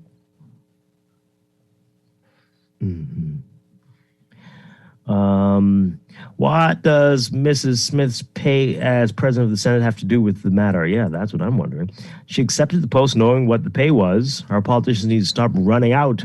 No one puts a gun to their heads or to run or to accept political appointments. If the pay ain't up to par, don't accept it and stop crying about how low it is. That's true. And guess what? No one puts a gun to the government's head or whoever their negotiators are to sign these contracts. How do you know that? Are you sure? Are you sure about that? Well, you don't know what people were what they promised people that they would do if they get in, and right. But even still, Dwight, that isn't you making a promise of what you're gonna do. Is not someone putting a gun to your head. Is you putting a gun to your head. If the person says, "I will never fund your campaigns again and help you with this and that and this and that," I don't know. That sounds gun-like to me. That's never going to happen because they're never going to take a position that's going to upset their backers or whomever. That's what I'm saying. The investors, for them to even say that. These are the backers. These are the backers, Laverne. That's what I'm saying, right? These people are being rewarded. That's how it works. Another one here. All these immoral make the Bahamas a more corrupt place. More corrupt? If these politicians can rip off the country, then why shouldn't the average Bahamian rip off the place? What now? Then we have the unions. So you know they will ask for more money, knowing these leaders and editing pay out outrageous sums of money. Okay, well, they could try. There's one it's here. Not for them. They could ask, but they're not going to get it. Not at all. Another one here. Why? My question is, why are these wastages a surprise to you all in the news media? You're very funny. Again, you're new here. Welcome to the Bahamas. Welcome. They go on to say, we expected you would monitor the government and keep them committed to spending our money wisely. So why have you not been keeping their feet to the fire instead of acting shocked about it? We need to perform better in your media.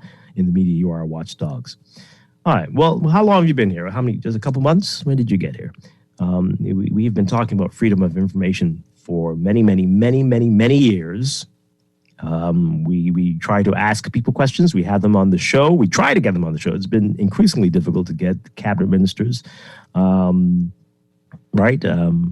It's not a very simple process. That sounds good what you're saying, but you obviously have no idea how things have been going around here.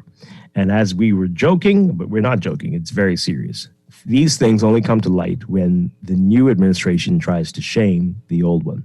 And we suspect they know about it too. The opposition has a great deal of information about these things, but they use it to their advantage when they can.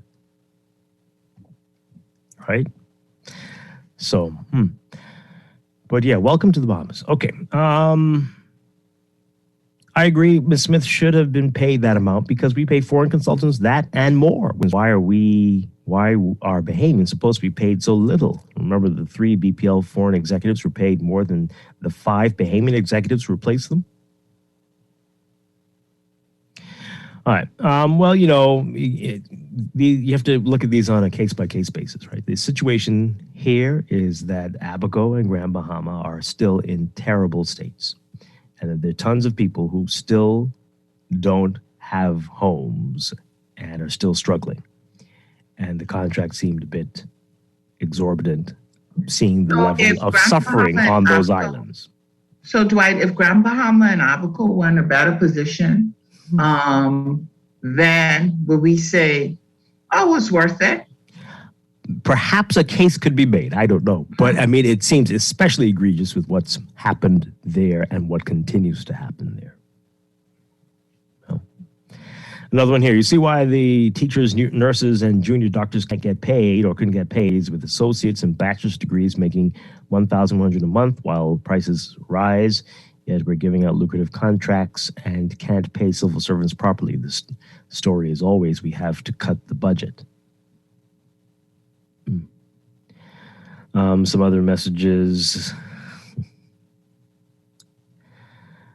I see why most politicians do not speak during election time and why the press secretary wants to streamline interviews. Parker Edgecombe's response is itself a disaster.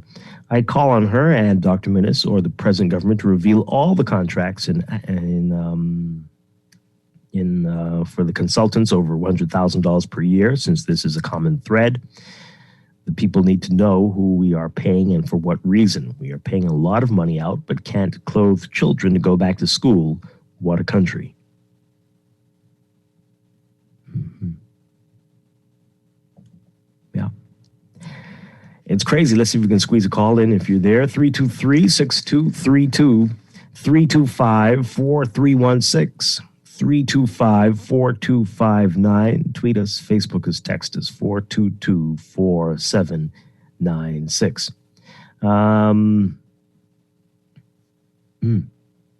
All you do is complain all the time.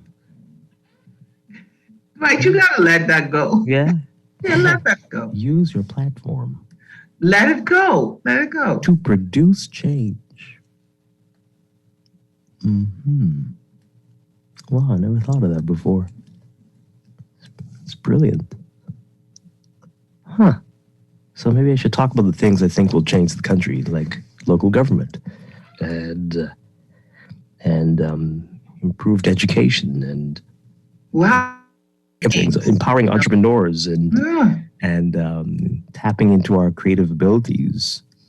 Wow. This is rich Why stuff would I right never? here. That's amazing. You really should do this. It's a good idea. Thank you, Dexter. Thank you. Appreciate it. I will stop complaining and talk about those things. All right. This person says, hey, what's this now? 5G about to kick in. Oh, gosh. COVID rules and scare going away. Coincidence? I think not. Notice how all the conversations about the fears of 5G have disappeared. Yeah, because they're crazy. That's why they disappeared. Although the airlines and airports still have some issues. But that other stuff, you think it's because what? There's a conspiracy? Mm-hmm. Pakeisha Parker Edgecombe in this morning's Guardian says no one complained when Ms. Smith was underpaid as Senate President. Obviously, she was paying Ms. Smith for past services. What now? But I mean, again, why would we? Who? And again, the Senate is still a thing? Yeah. Okay. Yeah, this is a good time to go to the news. Let's do that. When we come back, another former MP who's in the Senate says it's time to give Bahamians land. What does that mean? We're going to get to that after the break. This is Morning Blend on Guardian Radio 96.9. No jokes out here. The parliament is a circus. Watch how they just floor. Just juggle and jive and say any mess they want. Watch when they on TV, they like counting sheep. They eating and they laughing or they fast asleep. Cause we got some jokey leaders in a jokey town. A three-ring circus, what a bunch of clowns. They joking and they jiving, they messing around. We got some jokey leaders, what a bunch of clowns. Hey! What, man? Jay jokey. Hey, what do you do now? Nuts! Hey! Come on. When I say a three-ring circus, that's how them clowns just be. Round here taking picture with every fool they see. When they in the house, they joking, laughing around.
the Morning Blend here on Guardian Radio 96.9. We are streaming live on GuardianTalkRadio.com and on the Guardian Radio app for smart devices. We're also on your televisions on Cable Bahamas Channel 969 and BTC Flow Channel 612. You can tweet us at Morning Blend 969 or Facebook.com/MorningBlend969. Text us 422-4796. And now at 8, another check of your weather for today. Brought to you by Bahamas First Insurance.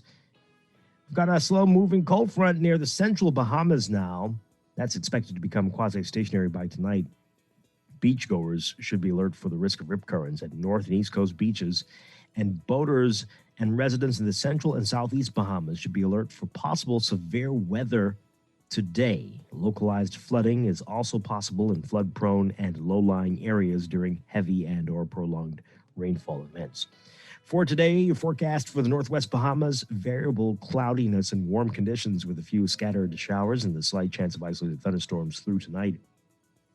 For the central and southeast Bahamas, partly to mostly cloudy and warm with widely scattered showers and isolated thunderstorms, mainly near the frontal boundary through tonight. Some showers may be heavy and thunderstorms strong to severe at times. Temperatures getting up to around 80 Fahrenheit, 27 Celsius. Overnight lows tonight getting down to about 68 Fahrenheit, 20 Celsius. In your extended outlook, that cold front is expected to transition to a warm front and migrate northwards by Friday tomorrow.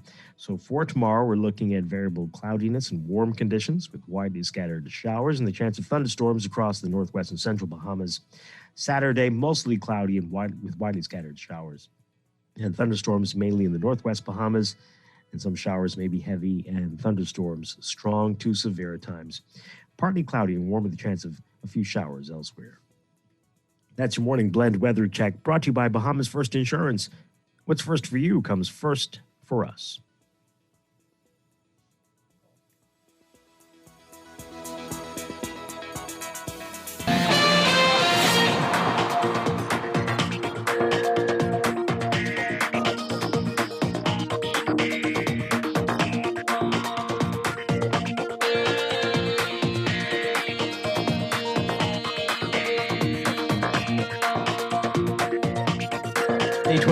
Time for another check of the traffic for this morning. Brought to you by RBC Royal Bank. Heavy traffic in many parts of the island. Let's start from east to west. We've got Eastern Road, well east of San Souci. You're going to run into that traffic in the westbound lanes, heading up to Johnson Road at least on your way to Montague. Then there's Prince Charles Drive, a number of hot spots there near Elizabeth Estates, near Fox Hill Road, near Beatrice Avenue, and Soldier Road, and then Robinson and Old Trail as well. Robinson and East-West Highway, that whole stretch there looking very congested for you. Soldier Road is problematic in a number of areas at that intersection with Robinson Road, and then north of that area on the way up to the intersection with Village Road, Wolf Road, and Bernard Road.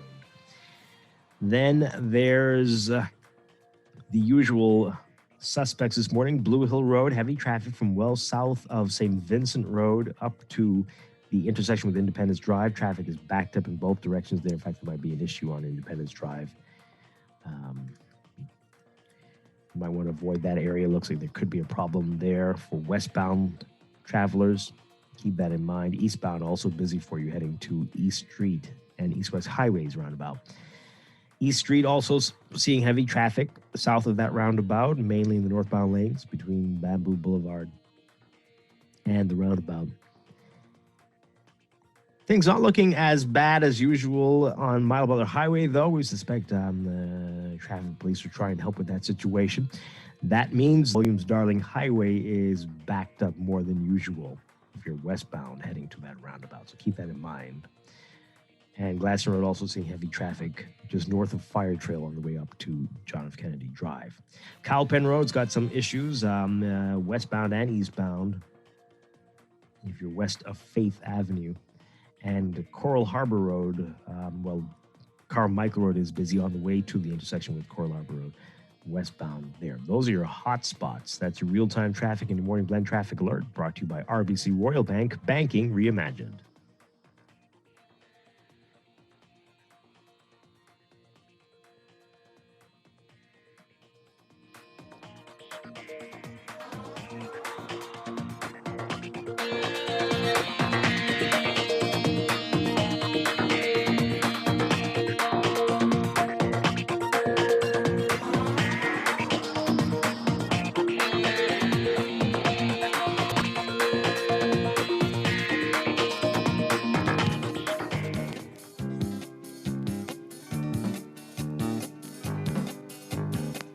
I was born on T-Bacon Island. Some people work hard all week, but come Friday and Saturday, they go down to the old schoolhouse and dance to the Rican Square Band.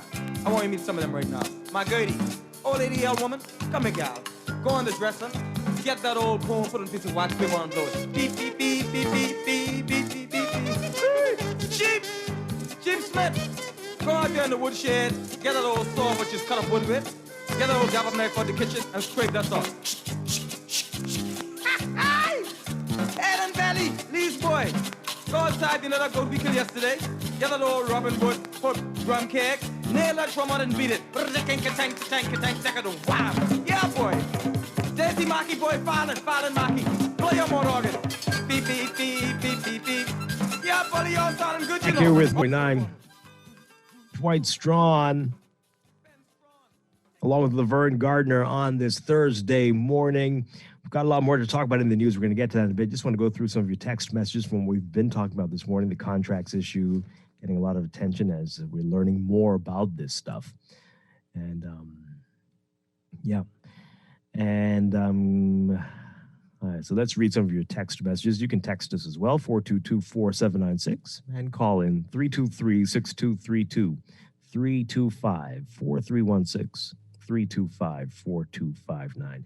Tweet us, Facebook us, text us, 422-4796. Coming up in Morning Blend Business, we're going to be talking about the business of music. There's a special symposium coming up about this, and we're going to talk about that and what aspiring musicians need to know and the potential for the industry here. We've been doing music for a long time, but it's never reached its full potential. That's clear to everyone, I'm sure. For that to change, we're going to have a conversation about that. Coming up, this text here, it's refreshing every time I turn my radio on, Dwight, and you're using your platform to try to fix the situation. So I don't know what situation that texter was talking about. Sounded like what a politician would say. Continue to play that song. Yeah, that's what my theory is, Laverne. That was one of them. This person says here, Parker Edgem forgot that while serving in the Senate, Mrs. Smith admitted to working as a consultant for a cruise line. Yeah, okay, this is getting personal again. Kay Forbes was a VP at Grand Bahama Shipyard and made significantly more before public service. Okay. And this person says, it's almost like they get in, see the dragon sitting on top of the gold, and shout, quick, shut the doors so they don't see. Remember the response to it's an arrangement. When the POP gets in, they benefit, and when the FNM gets in, they benefit. So what's wrong with that? This is exactly what's wrong. They keep, that was a quote about the carnival thing, okay. They keep these arrangements secret so they can benefit billions by passing them off between parties, and the public is none the wiser. Yep. That's a part of the problem, Dwight. And, in the whole mix, we're going to delve into Kay Forbes Smith's life and how much she made here and how much she made there and whatever. That really doesn't fix the problem.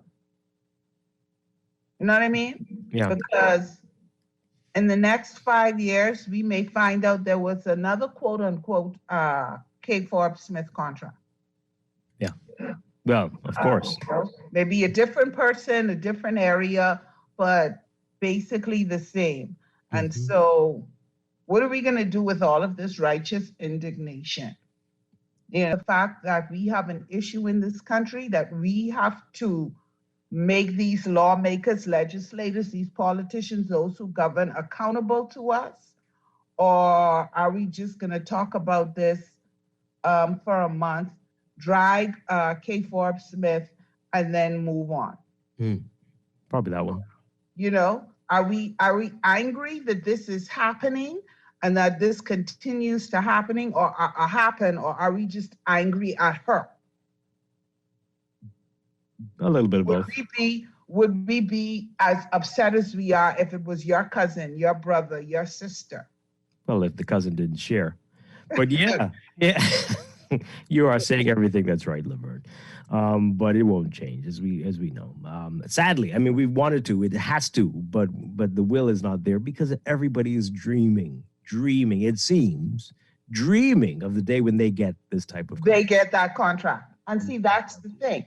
We were upset because it's her. You know, but are we upset that this keeps happening? Yeah. Like, have we reached that threshold where this is enough? Excuse me, we've heard this enough. We're tired of this. Mm-hmm. We cannot let this happen anymore. Yeah. 323-6232, 325-4316, 325-4259. Tweet us, Facebook us, text us, 422-4796. This person says here, this kind of contract is nothing new. Ask the whistleblower, who is the executive chair, to make his contract public and his qualifications for the job.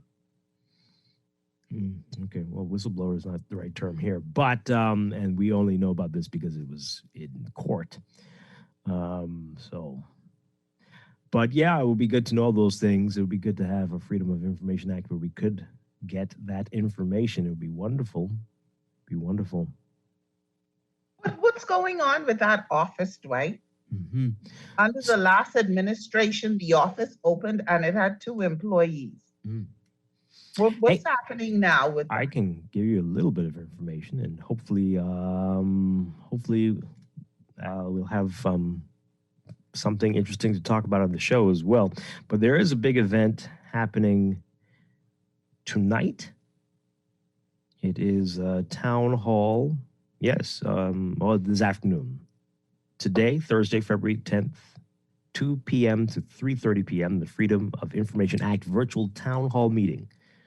And the Justice Keith Thompson will be on the panel. So that is this afternoon. Go to Org Bahamas Foundation on Facebook or on their social media for the details on how you can be part of that Zoom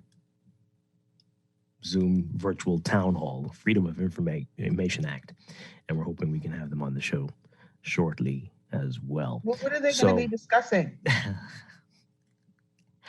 Where things stand. Okay. Mm-hmm. Hey, the commissioner's talking, so that's something. But yeah, so. Are they through with their training? As the training? Because the last thing was the training. You should I go have a on lot to of that. questions. I should go on. You should go on Send and me ask that those questions. information. Yes, Send me I that will. information, please. Okay, and for everybody else, go on orgbahamas.com. Well, Org Bahamas is Facebook and social media. Yeah. All right. Let's take some calls. Good morning, caller. You're on the air. Good morning, Dwight and Laverne. How y'all doing? Doing well. Good morning. Good, and good morning to the nation.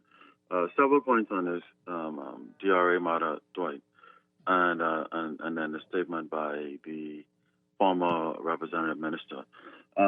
Look, as it relates to payment in our country, we are operating a country that has work to be done, and those work that has to be done should be done at. Can you hear me clearly, Dwight? Yes. Okay, I'm hearing a double call. That's why I'm asking. The work that is being done should be done at international standards, and hence it demands a certain level of pay.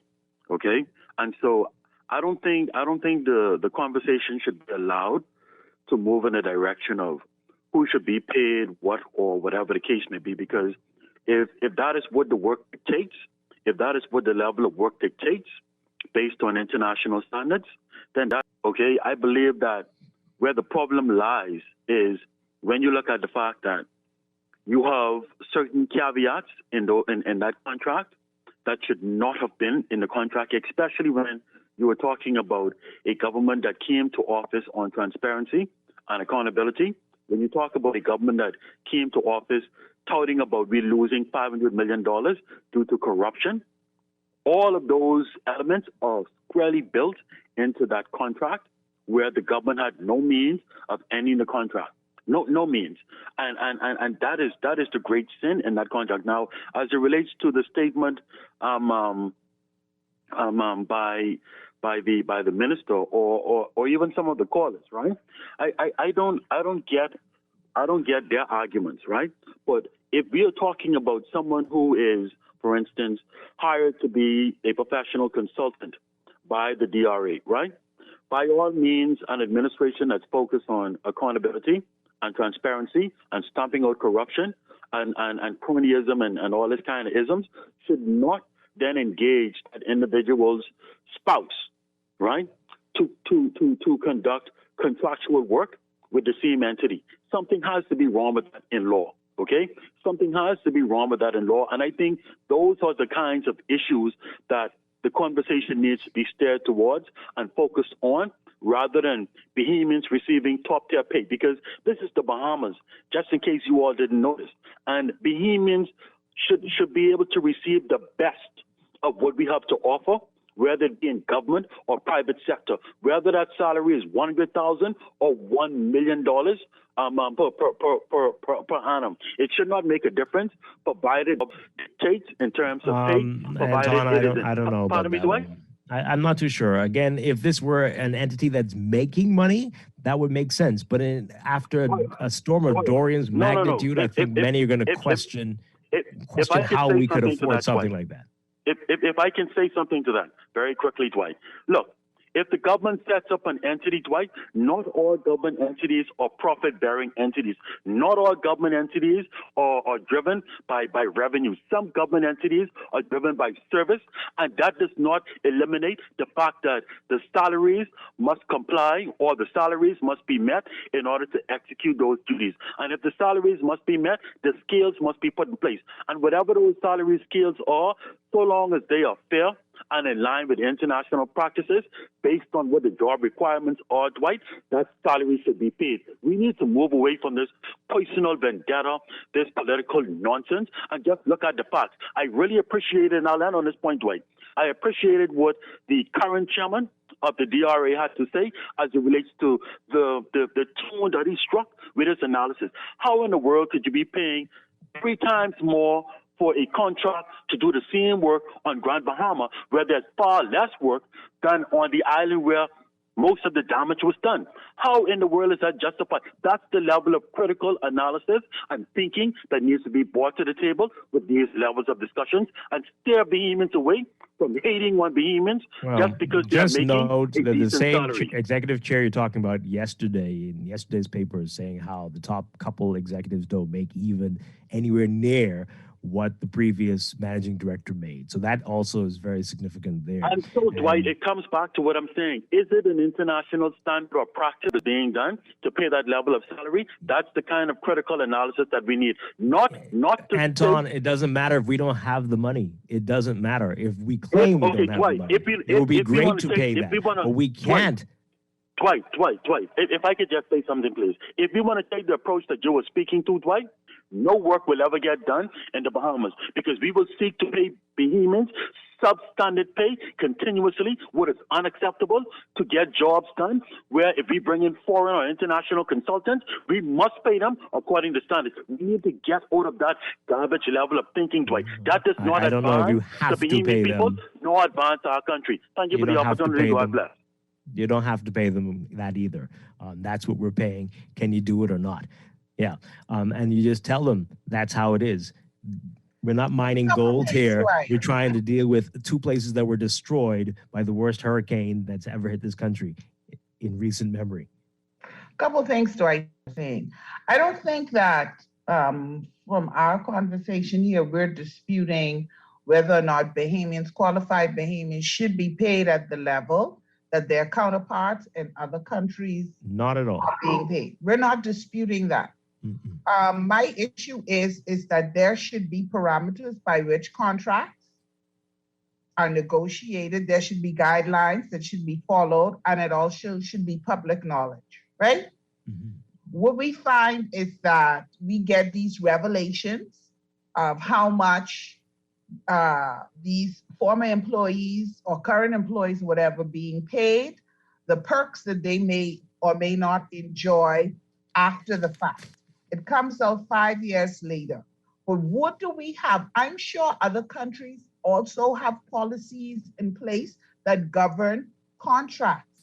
They're not just negotiated based on who you are. So the situation here is we need to make sure that we have proper policies and procedures in place that govern what we're doing. And it can't just be an ad hoc thing that is done on the whim of whomever is in power and however they want to reward a group of people or one person. There should be, okay, these are the parameters by which we work in. Okay? And so that is what we need to have, a measure of accountability and control.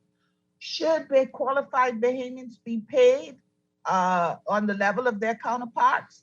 Sure, 100%. I agree with that.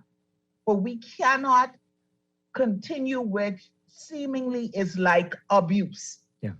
Let me read this for those who didn't hear it on Monday, what one of our listeners in Abaco tweeted to us about how things have been there again. Right? This is a tweet. Living high on the hog whilst the people that she was supposed to be serving were living in tents and cars, awarding a meager $10,000 for total loss of a house. Compare $10,000 for someone rebuilding an entire house to her annual allowance, housing allowance. In total, the amount that she's claiming for her own comfort and luxury could have helped over 40 families. It's just a part of what the tweets were saying on Monday. Think about that. And then we're not saying that you didn't deserve this because you're qualified and you're amazing. Just that you have to balance it with what the work that you're doing is and what we can afford with all the help that we needed to do, right? That just seems completely out of sync here. And that we would react to this if this person were from Rome. It doesn't matter where. Like, and then the other thing is when you're getting a contract and a contract of that size, there's also you have to say to yourself, am I getting value for my money? Right? If I'm paying Dwight a certain amount of money and I'm giving him perks, I'm going to be reviewing this to say, is he producing at the level of which I am paying him? Is he producing? Is he living up to my expectation? Yeah. All right. I think there's nothing wrong with doing that. Because that's where accountability comes in. Absolutely. Got some more calls. I want to move on to another subject as well, but let's take this call really quickly. Good morning, call. You're on there. Are you there? Good morning. Good morning, guys. How are you this morning? Doing well. Good morning. I'm fine, thanks. Yes, Dwight and Miss Lorraine, right? Yes. Okay. Yes. I think the government needs to kind of sue K. Ford Smith for breach of contract also. Okay. All right.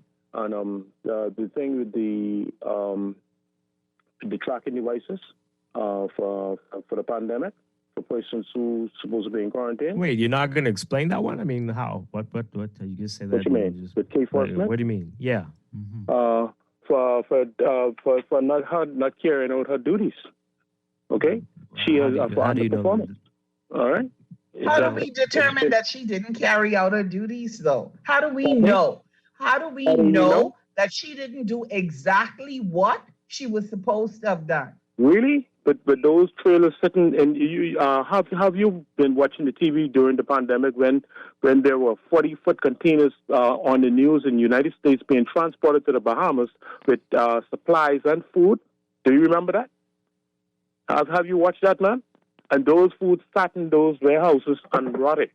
Okay? The majority of those foods sat in those warehouses and rotted. Also, the material also sat on trailers on the outside and rotted. It was entirely her fault. No, if she is in charge. Saying, can we prove this? Is what I'm saying. Yes, the evidence is there. No. I mean, remember now, there's many different agencies. Perhaps that's Pakeisha Parker Edgecombe. Perhaps she's the minister responsible. She's the minister responsible. What was K. Ford Smith? She was Disaster Reconstruction Authority. Okay, all right. Listen. You remember the cleanup program they supposed to have had in Abaco and Abaco for $15 million, between $15 million in Abaco and Grand Bahama? You remember that? Okay. Do you remember that program? Mm-hmm. All right. So, have you visited Abaco lately? I have not, no. Listen, Abaco looks like hurricane has just passed, okay? If it wasn't for Sebastian Doe's building a new shopping center and several other entrepreneurs who had business in Abaco try to revitalize themselves and their businesses, Abaco still looks like a hurricane has just passed, okay? All right? Okay. But back to the tracking devices, I think that contract should when it comes there, need not to be renewed. Let me tell you why I'm saying that. Renwick Wells was the Minister of Health during that contract. We don't know how long the contract was for, how many years it was for, how many months, okay? We need to have an investigation into that, and Renwick Wells need to answer those questions to tell the Bahamian people who had that contract, how long was the contract for, and why those tracking devices weren't used. Because right now, we are saying that we are coming out of the pandemic. At least this variant is not as worse as the ones with before, and they weren't used during the voice crisis in the pandemic. Why should we continue to keep a contract for something that we're not going to? Okay, all right. Thank you very much. Appreciate it.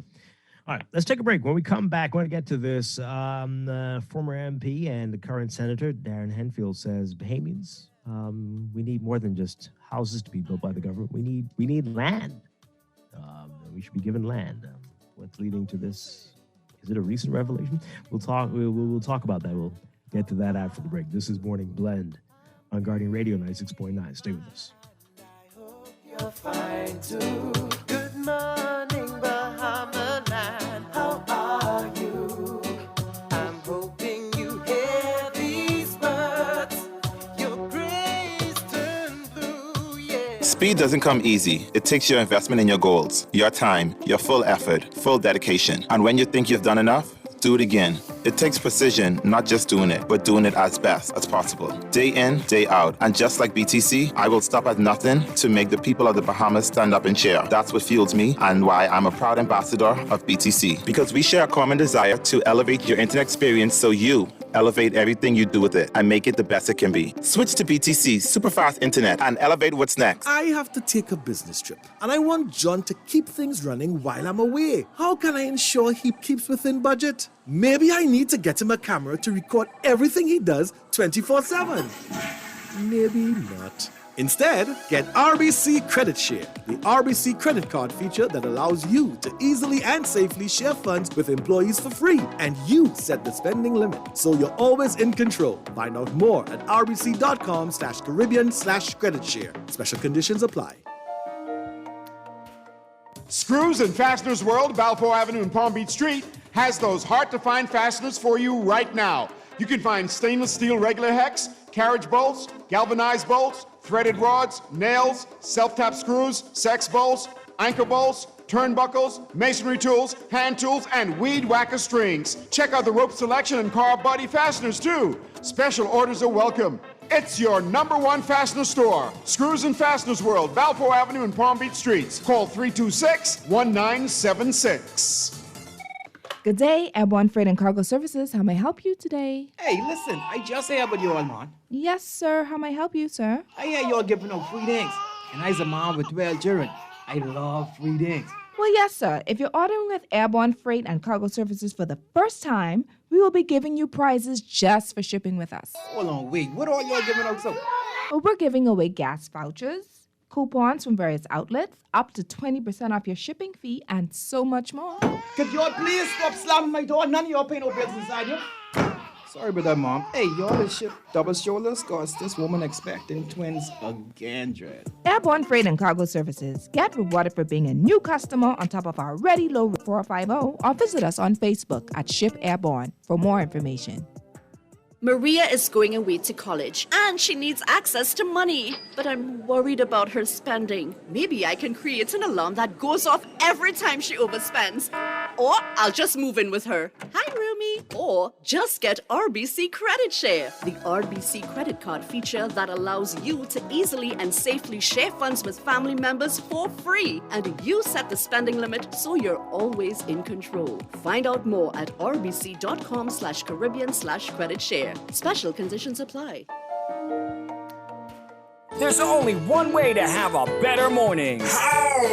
Start your mornings the best way with our 2 for $6 breakfast sandwiches at Wendy's. For a limited time, choose any 2 of your favorite breakfast sandwiches, including the fresh Strachan sack muffin, honey buttermilk chicken biscuit, double sausage muffin, or the sausage egg and cheese biscuit. Wash it all down with our cold brew shake or coffee. Better mornings always start at Wendy's. Wendy's, different inside and out. Excludes airport locations. Technology serves to make our lives better, so why not your business too? At Custom Computers, we've been maintaining our knowledge and relationships with top tech companies since 1987 and carry only the most trusted brands like Apple, Microsoft, HP, and more. No company has helped more businesses build reliable IT systems than Custom Computers. You name it, we've done it. Call 396-1101 to talk to any of our business experts. Find trust in your tech. Count on Custom Computers.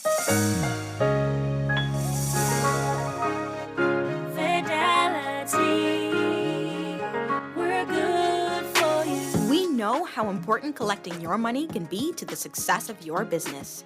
Start your relationship with Fidelity today. Many options available to you with our merchant services. From click and pay options online to merchant terminals and e-commerce options. We're here to help your business succeed. For more details, speak to one of our business development officers at 356-7764 in Nassau or 352-6676 in Freeport. Visit our website at fidelitygroup.com or visit any of our branches.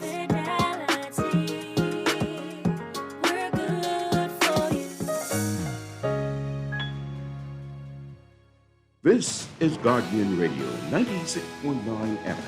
Fresh news, smart talk, all day.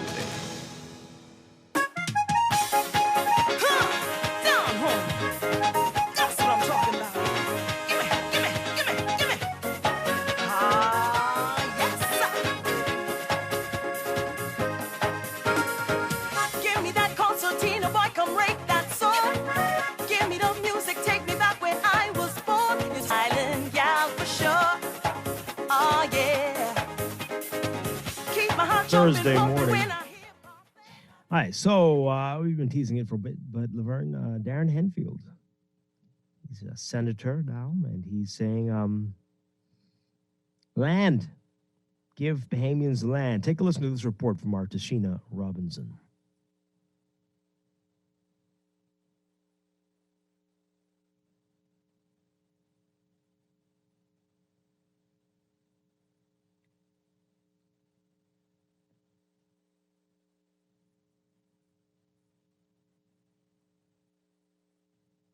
Yep, we've got that report from Tashina Robinson.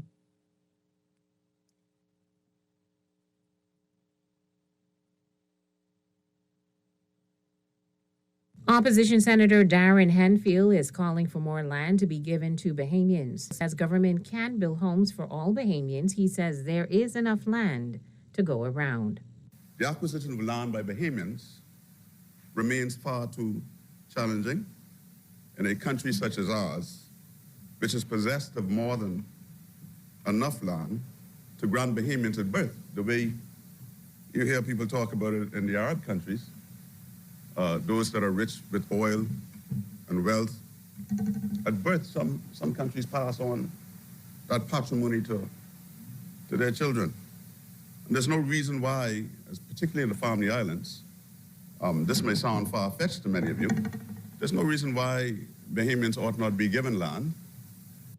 Minister of Housing Jobeth Colby Davis pledged to build more homes than former Housing Minister Shane Gibson, who built around 1,600 homes for Bahamians. Mr. Henfield, a former MP for North Abaco, says on his home island there is an abundance of land. I drive the long pine fields, and I wonder why it's so difficult for young Bahamians who are just starting out, and even to encourage farming. That's another thing you look at through BIIC, BAMSI, right? To encourage farming in our country. The former MP says one of the main factors prohibiting Bahamians from accessing land is its high cost. Nothing infuriates Bahamians more than the apparent inability for them to access land in this country. land is very expensive, particularly here in New Providence. And even in Abaco, I find that the cost of land is quite prohibitive. And then there's the further added frustration of this inability to acquire Crown land. Okay, that report from our Tashina Senator Darren Henfield there. All right, so a couple of issues on this. Let's talk about it. What he's talking about, and then also why wasn't he talking about like this when he was a cabinet minister and an elected official who could possibly do something about it? All right, so which one do we want to tackle first? Laverne, what say you on this? It is wonderful that he is speaking about this. We always have these epiphanies after we are out of power or we're in the opposition. We see all of these things that we could have done. But let's give him the benefit of the doubt and say perhaps he wanted to bring it before Parliament, but with the early election, he didn't have it. Like it was on his list, but then everything changed because of the early election, and he didn't get to say it. So now that he's in the Senate, he's saying it. And Dorian too. Don't forget, we blamed everything on Dorian. Between Dorian, the pandemic, and the early election, bring it into the House. And so now he's talking about it. Okay. So where do you think this is going to go? Nowhere. It's going to go nowhere.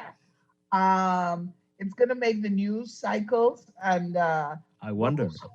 Those who aren't a part of his party will say what we've just said. Why didn't he say it when they were in the governing party? That's true. And then it's going to go nowhere.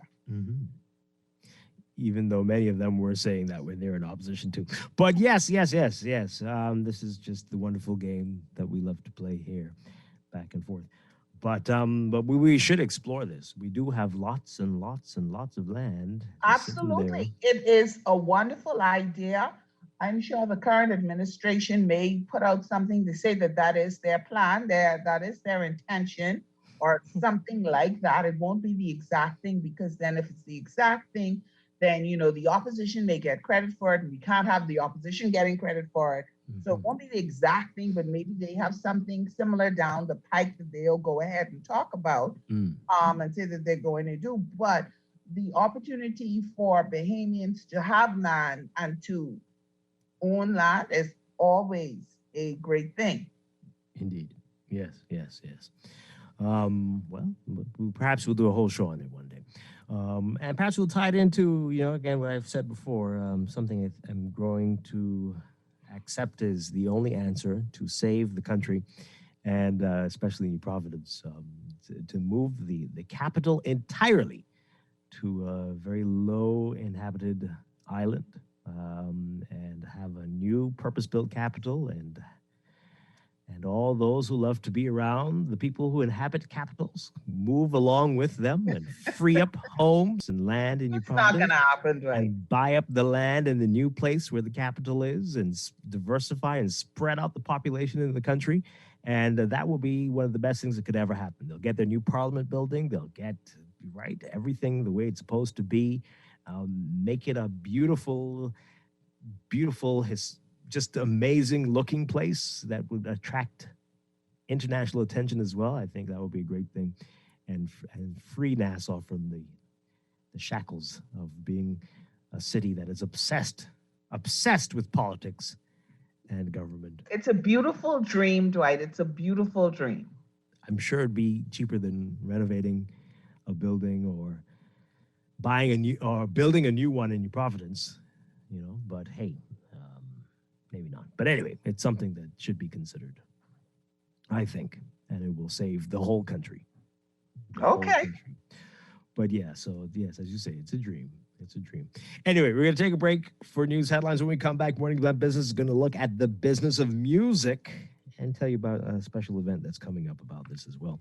This is Morning Blend on a Thursday morning here on Guardian Radio 96.9. Stay with us.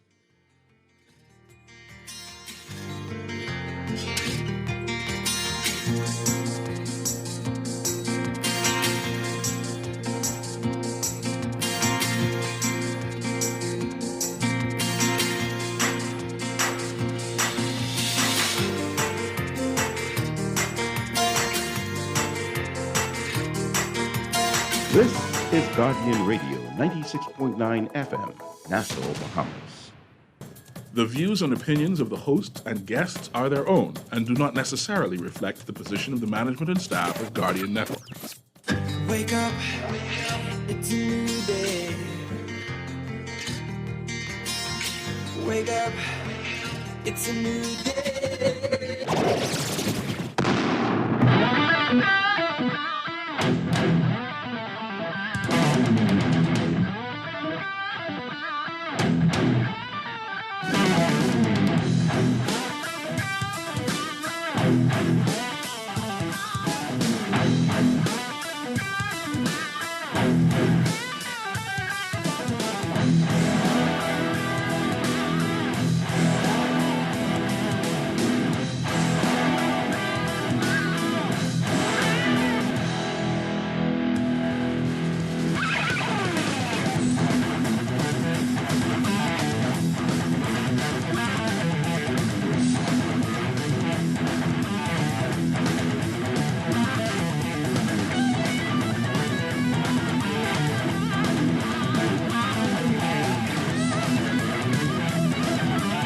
Welcome to Morning Blend Business on this Thursday, February 10th, 2022. Welcome back to our Morning Blend listeners. Once again, I'm Dwight Strachan along with Laverne Gardner. And this morning we are talking the business of music. And again, to give you some details about a special event being planned in collaboration with the Ministry of Economic Affairs and the Department of Culture. But we have a lot to talk about with this morning, and we're very pleased to be joined by the Director of Trade and Industry with the Ministry of Economic Affairs, Brickell Pinder. Good morning. Great to have you with us. Morning, and thank you for having me. Hi. So this is an interesting event that you have coming up. We'll get some details about that. But we talk about it often on the show, the potential for the arts in the country and the orange economy, as people call it. But music is a big part of this, of course. And I think we can look around and tell that we have only scratched the surface with what can be done here.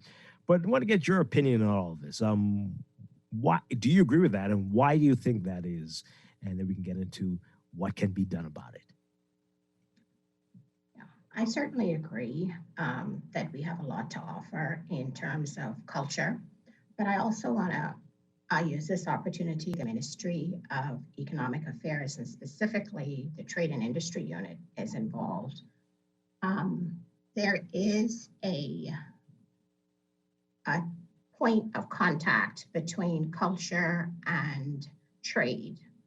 And the Bahamas is a part of a trade agreement between the countries of CARICOM and the Dominican Republic and the European Union, called the CARIFORUM European Union Economic Partnership Agreement. And that provides us as a group, CARIFORUM countries, to trade with the EU, goods, services, and interestingly, there is a specific protocol that facilitates the export of cultural goods and services. Because cultural goods and services is one of the areas of trade that is fastest growing. A lot of people in the world are open to experiencing other cultures. So there's a specific cultural protocol. Now, in implementing this trade agreement, the European Union and the countries of the CARIFORUM member states established an institution called Caribbean Export. And the purpose of that institution is really to facilitate member states export goods, services, and of course, culture. Caribbean Export has prepared a strategic plan, and in that strategic plan, they have highlighted the issue of culture and cultural exports.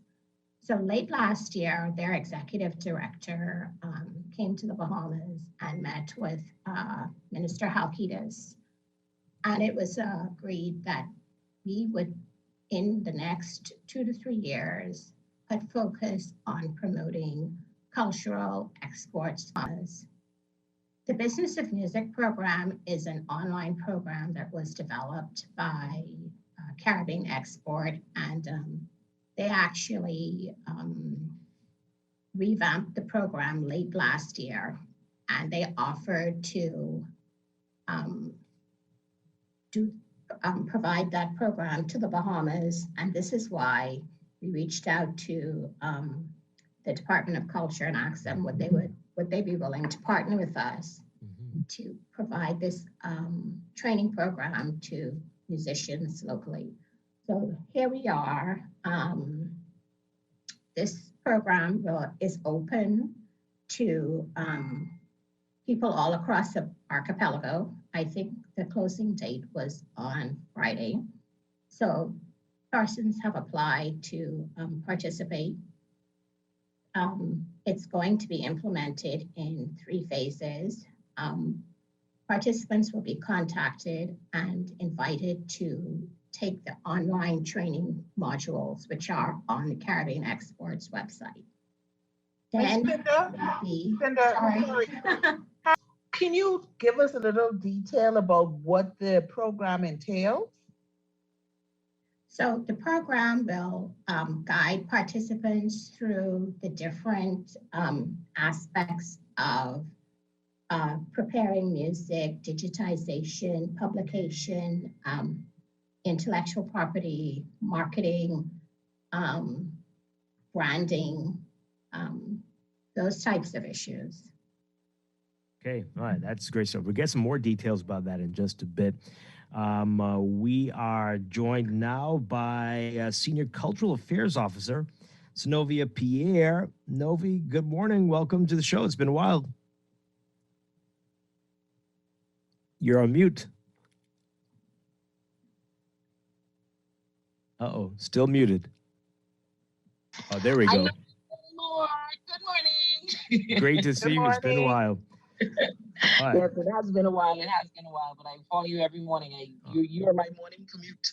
Oh, thank you so much. Appreciate it. All right, so we're having a great conversation with the business of music, and you know firsthand the challenges out there for Definitely musicians and in this country. I want to get your perspective on it and why this event is so important. But what Bahamian musicians need to know, don't know, need to get right, need to fix and change right now? Like you said, I've been in this business since professionally since 1990, and it's very interesting from a musician's perspective, an artist's perspective. We don't think about all the things that you need to make the soup right. You know what I'm saying? But in the Bahamas, especially, we can't speak for anywhere else, but in the Bahamas, especially, we are the writer of the song, the performer, the artist, the producer, the engineer, we're the marketer, we're the promoter, everything. You dress yourself, you make up your own face, we do everything for ourselves. And so when you are taught that, listen, it ain't supposed to be this way, and if anybody like me, being a creative, I don't think about all that stuff. I just want the music to be right, and for Caribbean Export and ministries to collaborate with them and say, listen, Bahamian musicians, artists, entertainers, you guys need this. And like Ms. Pinder was saying, the marketing, everything that goes into it, the intellectual property, if somebody changes a word in your song, they have a claim to it, unless you're just paying them outright and saying, this is your 10 cents for what you did. It's something as simple as that. And one of the things that we don't do, we go backwards. We don't deal with business first. Before you go on the studio, before you write a song, before you do anything, before you should have that business set. This is my song. It's 30, 40, 10, 20, however much percentage. Teaching persons how to do contracts. What's the right lingo? The using social media now. And of course, we know in this COVID time, hello, what do you do? How do you make money from your music? We see everybody on TikTok and all these different things and what have you. Every time you use somebody's music, I see all this stuff all over the place and whatnot, people using different people's music. Every time that plays, and Dwight, you know this being a media person, that person is making it only 2 cents. But you play that 10,000 times, that 2 cents is out. You know what I'm saying?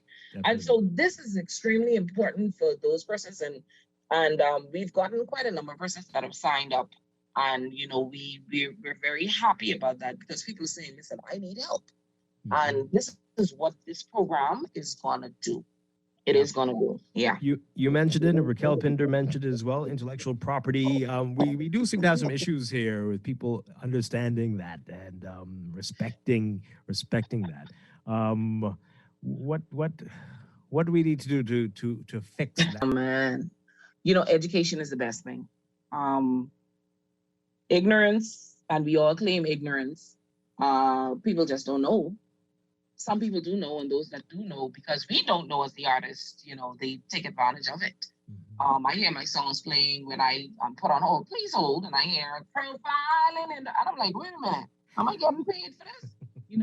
I go in the elevator, I'm walking the property of a hotel, I'm walking through the lobby and stuff, and I'm like, am I getting paid for this? Wow.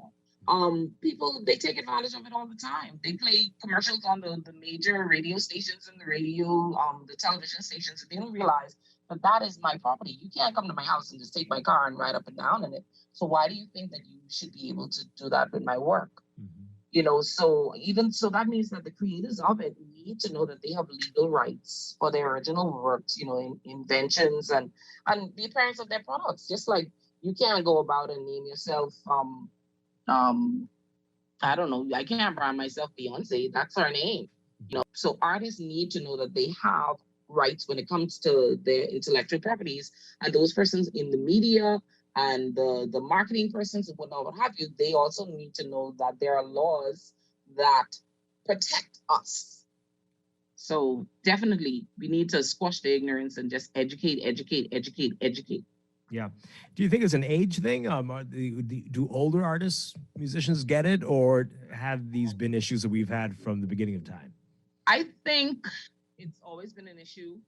I think the older artists were just happy to see themselves and hear themselves playing on the radios. That's my song, and it makes you feel proud.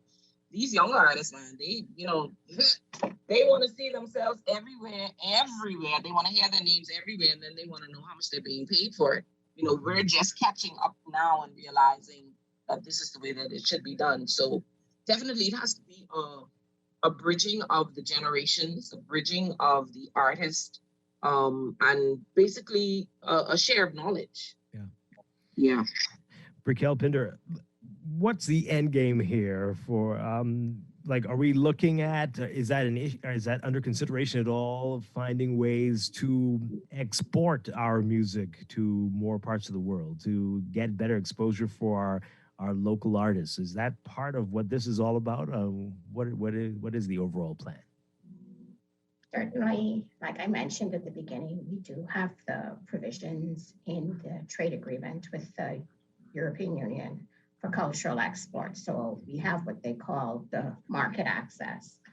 And what it puts for the persons that participate is that they will actually have coaching on developing an export strategy for whatever their niche is. Like Ms. Pierre said, some people just want to be local. Some people want to be an international brand. Some people may want to just develop music for general consumption. Some people may want to, there's a lot of music that goes with television and movies and, their niche markets in music. So that is what we're hoping that the persons who participate will be able to do, find their niche and look at what the export potential is of that niche. Yeah. That's very exciting. Novi, do you hear Bahamians talk like that? Do they think like that? They're beginning to. Mm-hmm. They're beginning to. Just the being exposed is the biggest thing, and hearing, and in this day of social media and the Twitter and all the other stuff, we're now beginning to speak like that and beginning to understand and realize that there is, like Ms. Spinner said, a way for your music to get out there and earn. Even like when working when everything was closed down, there was still a way for the music to earn. Even after you're dead. I mean, think about a person like Michael Jackson. He been dead and his music's still making money. You understand? And so we need to know how to set ourselves up to do that, how to market ourselves, how to get ourselves out there. So definitely, most definitely. Yeah. So, and I want to say, Dwight, Caribbean Export, I was involved with them from a couple of years ago. As a matter of fact, they reached out and I listened to a number of their online workshops and whatnot.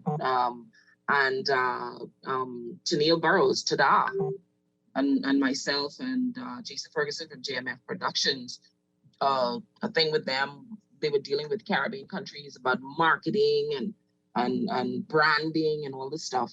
And they did an all expenses paid for us as artists from the Bahamas down to Barbados. We went down there and it was an awesome thing to sit there in a circle with persons from different countries and to hear we're not the only ones who are having this struggle. Artists from all over the Caribbean are having this struggle. And in all honesty, when you look into the world of this kind of stuff in business music, the Bahamas is the Caribbean, is a black hole.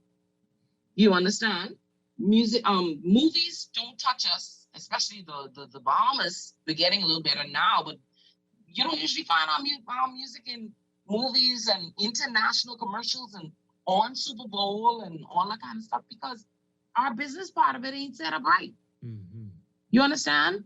I made a song and I sang it in my closet, and when I was finished, I just put it on, send it to ZNS or Guardian Radio and tell them, play my song. I never registered it, I never copyrighted it, I never got publishing for it, I never anything for it. So when somebody looks at that who's on the international market, they go, oh, I like that song. And then they say, who wrote it? Nobody could find it. Mm-hmm. Well, where is it published? Nobody knows. You understand what I'm saying? They're like, you know what? Red flags. Let's not even go there. And they find something else. Wow, that's disturbing. Okay, so that brings us to an interesting point. I want to bring that up after the break. I said this on the show for Raquel Pinder a few weeks ago. Laverne, I don't remember if you were on the show with me, but I said how is it possible for the government to become like, I think this is similar to what you're saying, like a casting or our talent, a central casting for all of our musicians and actors. Is that something that is doable, possible, feasible at all? And would the government even be interested in that? Or should it be a private entity? What do you make of that? Where you are the database for all the talent in the country? See, Sedovia's smiling. You said after the break. So I was right after the break. You want to break? Okay, give me time to catch yourselves on that one. We'll be back. This is Morning Blend Business on Guardian Radio 96.9. We're talking with Raquel Pinder and Senovia Pierre. Stay with us. We'll be back in just a bit.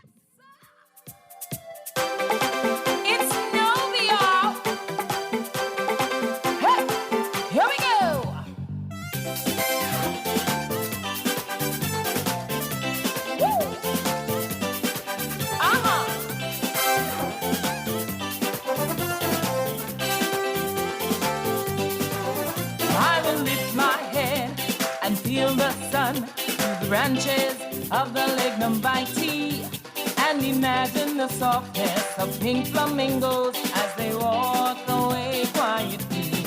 I pledge my allegiance to the flag of gold, black and aquamarine,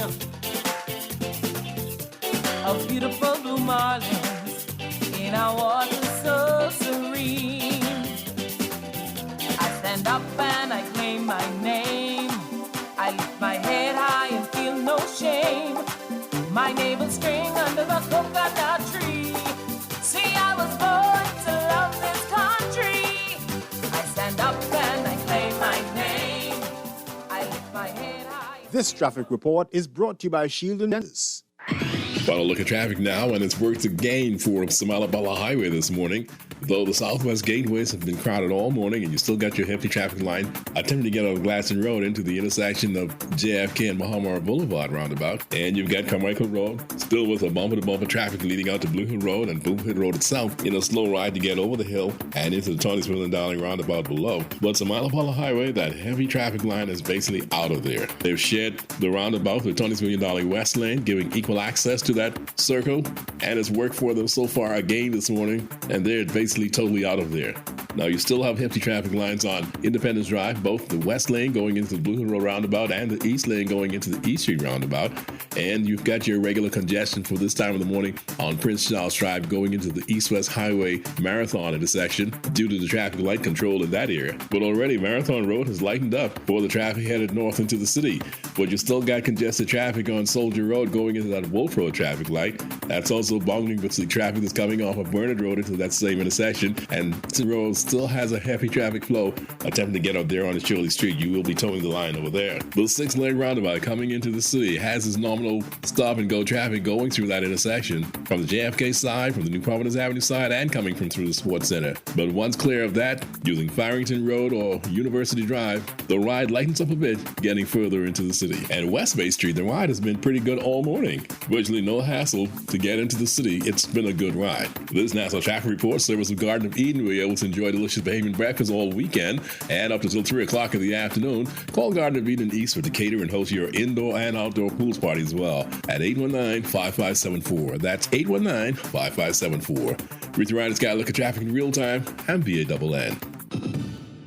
Michael was in a horrible car accident. Prudential Loss Adjusters managed his claim and got him the settlement he deserved. Sierra's roof received hurricane damage. Thanks to Prudential, she and her kids are happy with their claim settlement. Tammy fractured her ankle in a slip and fall. Prudential saved her time, money, and peace of mind. Prudential Loss Adjusters are here for you whenever a tragedy strikes. Call 322-4026 now. Protect the things that really matter to you. Shield Insurance is the insurance company that grows with you to meet through this beautiful adventure we call life.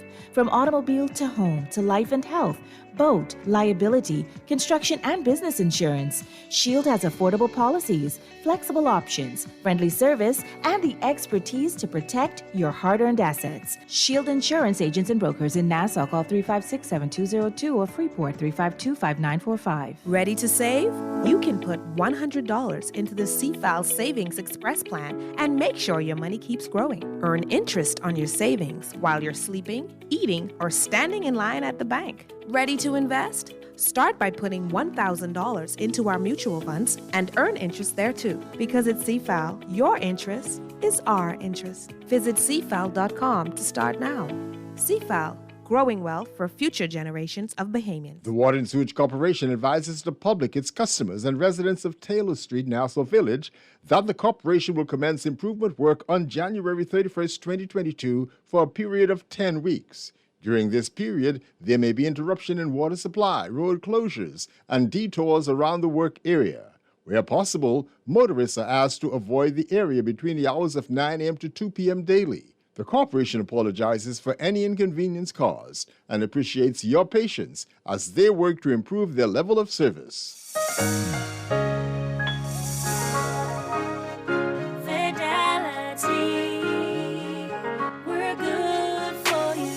We believe in relation. We take pride in getting to know our clients. You have access to knowledgeable, approachable ambassadors and financial coaches so that we can recommend the best product for you. At Fidelity, we care about you. From your financial health to your physical health, we can relate to you because we're just like you. Come and start your relationship banking experience with us today. Visit us online at fidelitygroup.com. Visit any of our branches in Nassau or Grand Bahama, or phone 356-7764 in Nassau, or 352-6676 for Freeport.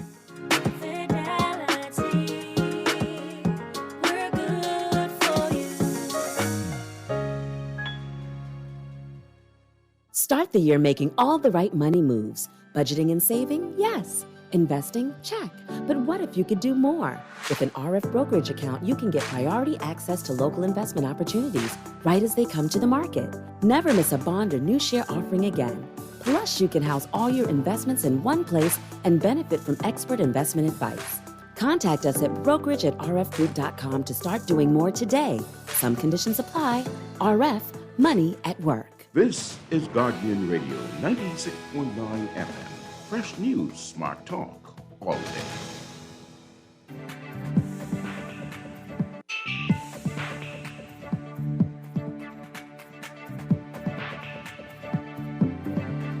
Business report brought to you by CFAL.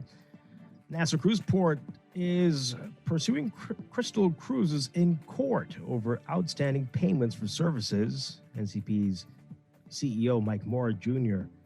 confirming this to Guardian Business yesterday. The cruise line's parent company, Genting Hong Kong, is in the process of winding up after filing for bankruptcy early last month. Today, how much Crystal Cruises owes NCP. The cruise line made Nassau a home port from July to November last year, requiring many services from the port and other vendors in the Bahamas.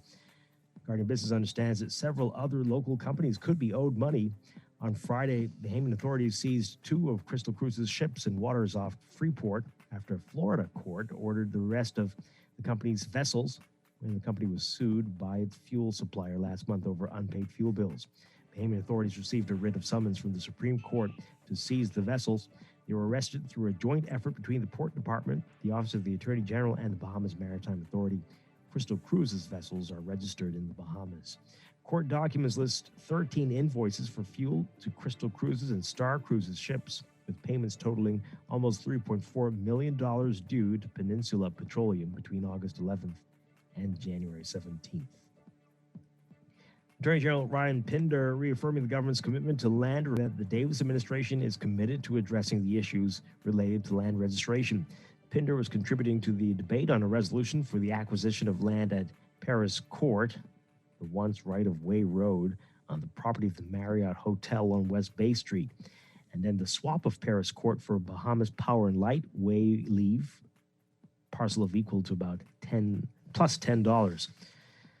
You can read more about that in today's Guardian Business section. And former chair of the Bahamas Chamber of Commerce and Employers Confederation Energy and Environment Division, Deborah Deal, saying that her research has shown the Bahamas' renewable energy penetration is only about 4%, with only 8 years to go to meet the commitment of 30% renewable energy production by 2030. Deal says that despite claims that renewable energy penetration is up to about half of where the country committed to by 2030, production by BPL has not arrived at a figure nearing that number. She says we're not even close. Last year, then BPL Director of Public Relations Quincy Parker contended the country was nearly the way to having 30% of the country's energy supplied by renewable energy. You can read more about what Deborah Deal is saying in today's Guardian Business section. Overseas energy stocks powered through the broader market's January slump and are poised to keep rising as long as oil prices stay high and worries about looming interest rate hikes remain. Oil companies and firms that provide services to the industry have been a safe bet amid strong demand from the recovering economy and constrained oil supplies. The S&P 500's energy sector is up 25% this year, while nearly every other sector fell. The latest gains add to the sector's 47% growth in 2021. ExxonMobil, which is up more than 30% for the year, highlighted the industry's strength with its encouraging fourth quarter financial results. It's among the biggest gainers of the year, with fellow energy companies Occidental Petroleum and Hess.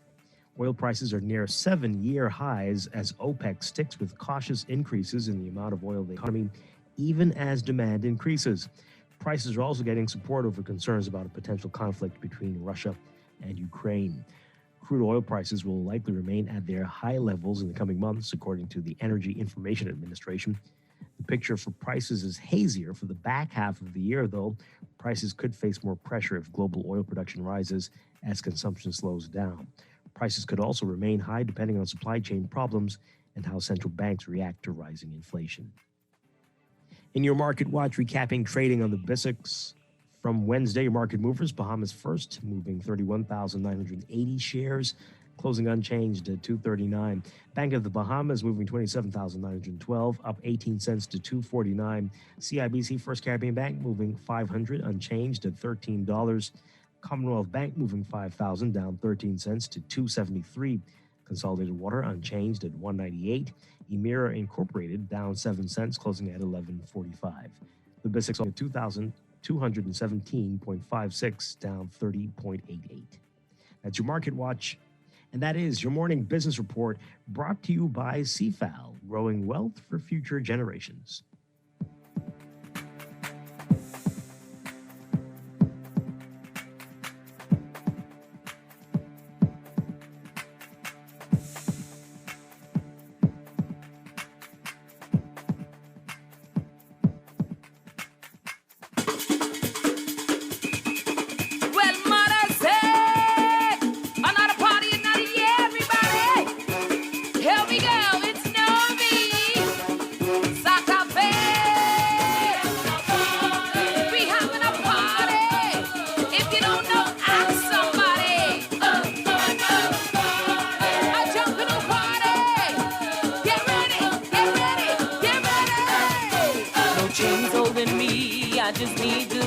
I'm ready to party. The fire in my soul, I'm ready to let go, get ready to party. It's in my head, it's in my feet, it's in my soul, all over me. It's in my head, it's in my feet, all in my soul, all over me. Can you feel it? Can you hear it? Do you want it? Well, come and get it. Feeling sexy and be ready. It's Morning Blend Business on Guardian Radio 96.9. Dwight Strachan with Laverne Gardner playing all of Novi's songs this morning. Hopefully you should Thank you for that. get some money for that. Hopefully we pay. That's Synovia Pierre. She's a Senior Cultural Affairs Officer with the Department of Culture. And we've got Briquel Pinder, who's the Director of Trade and Industry with the Ministry of Economic Affairs. All right, so I asked you before the break, is that something that could happen? Just get your views on that. Can the government become like central casting for our artists, for our musicians, for actors? Is that something we've considered? Is it something that needs to happen? What say you, Briquel Pinder? Putting you on the spot there. Miss Pinder, you're knocking out on this. Where you going? Is our mic muted? Yeah, I thought you would have started with the expert. I did give my novice opinion. Mm-hmm.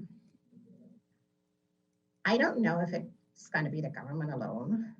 I think more of institutional structure like that exists with tourism or financial services, where promotion and the different actors work cooperatively and are financed with a mixture of public and private, a common vision.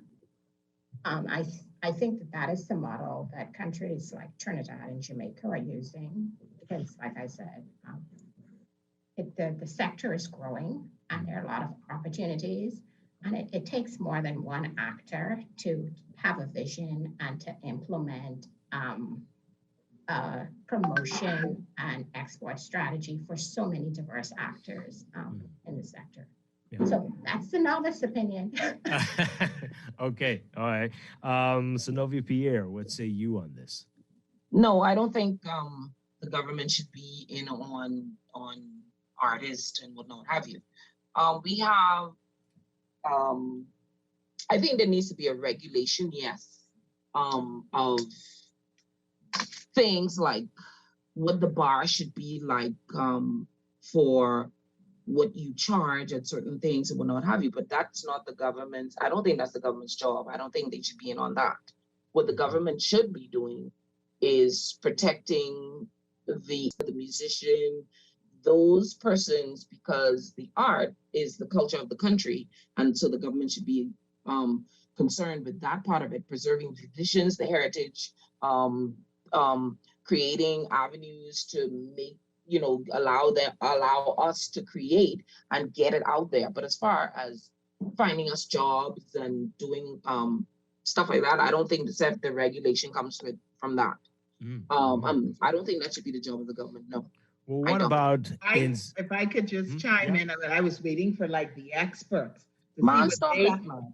yes, man, to see how they feel. But I 100% agree with Zenobia. I don't believe that the government should involve itself in that. That's where you have, like how they have in the US, they have the Screen Actors Guild.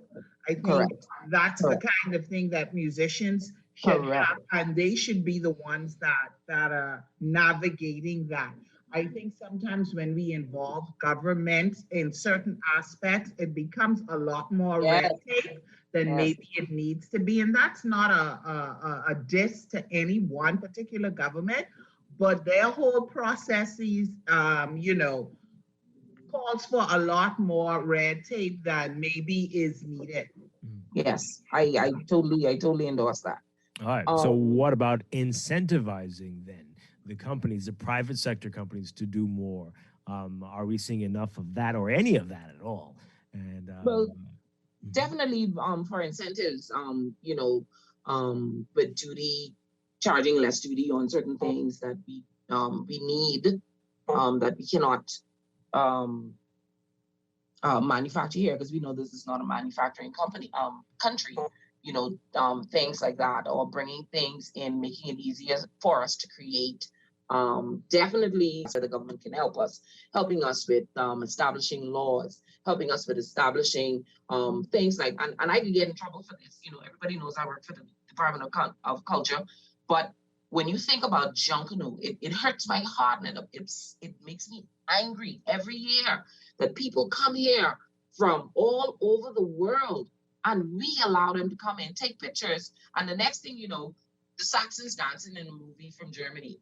The Valley Boy is starring in a movie that in Turkey, and what not have you. And the person who is a free dancer in that movie, they ain't getting a penny from it. And neither is the country, as far as I know. I mean, they may be, but I don't know. You understand what I'm saying? So from that aspect of it, yes. But as far as regulating the artists and whatnot, no. But definitely boards. We're here in the Department of Culture, Ministry of Youth, Sports and Culture, we are now doing an artist registry, and that is for all creators. We're trying to get people to say, listen, join the cultural registry, so that if there are incentive programs brought by the government or UNESCO or which organizations from around the world that say the orange economy here, we need to do this for you. We're making available grants or funding or whatnot have you. We know that you exist, but if we don't know that you exist, there is no way that you can get help. You understand what I'm saying?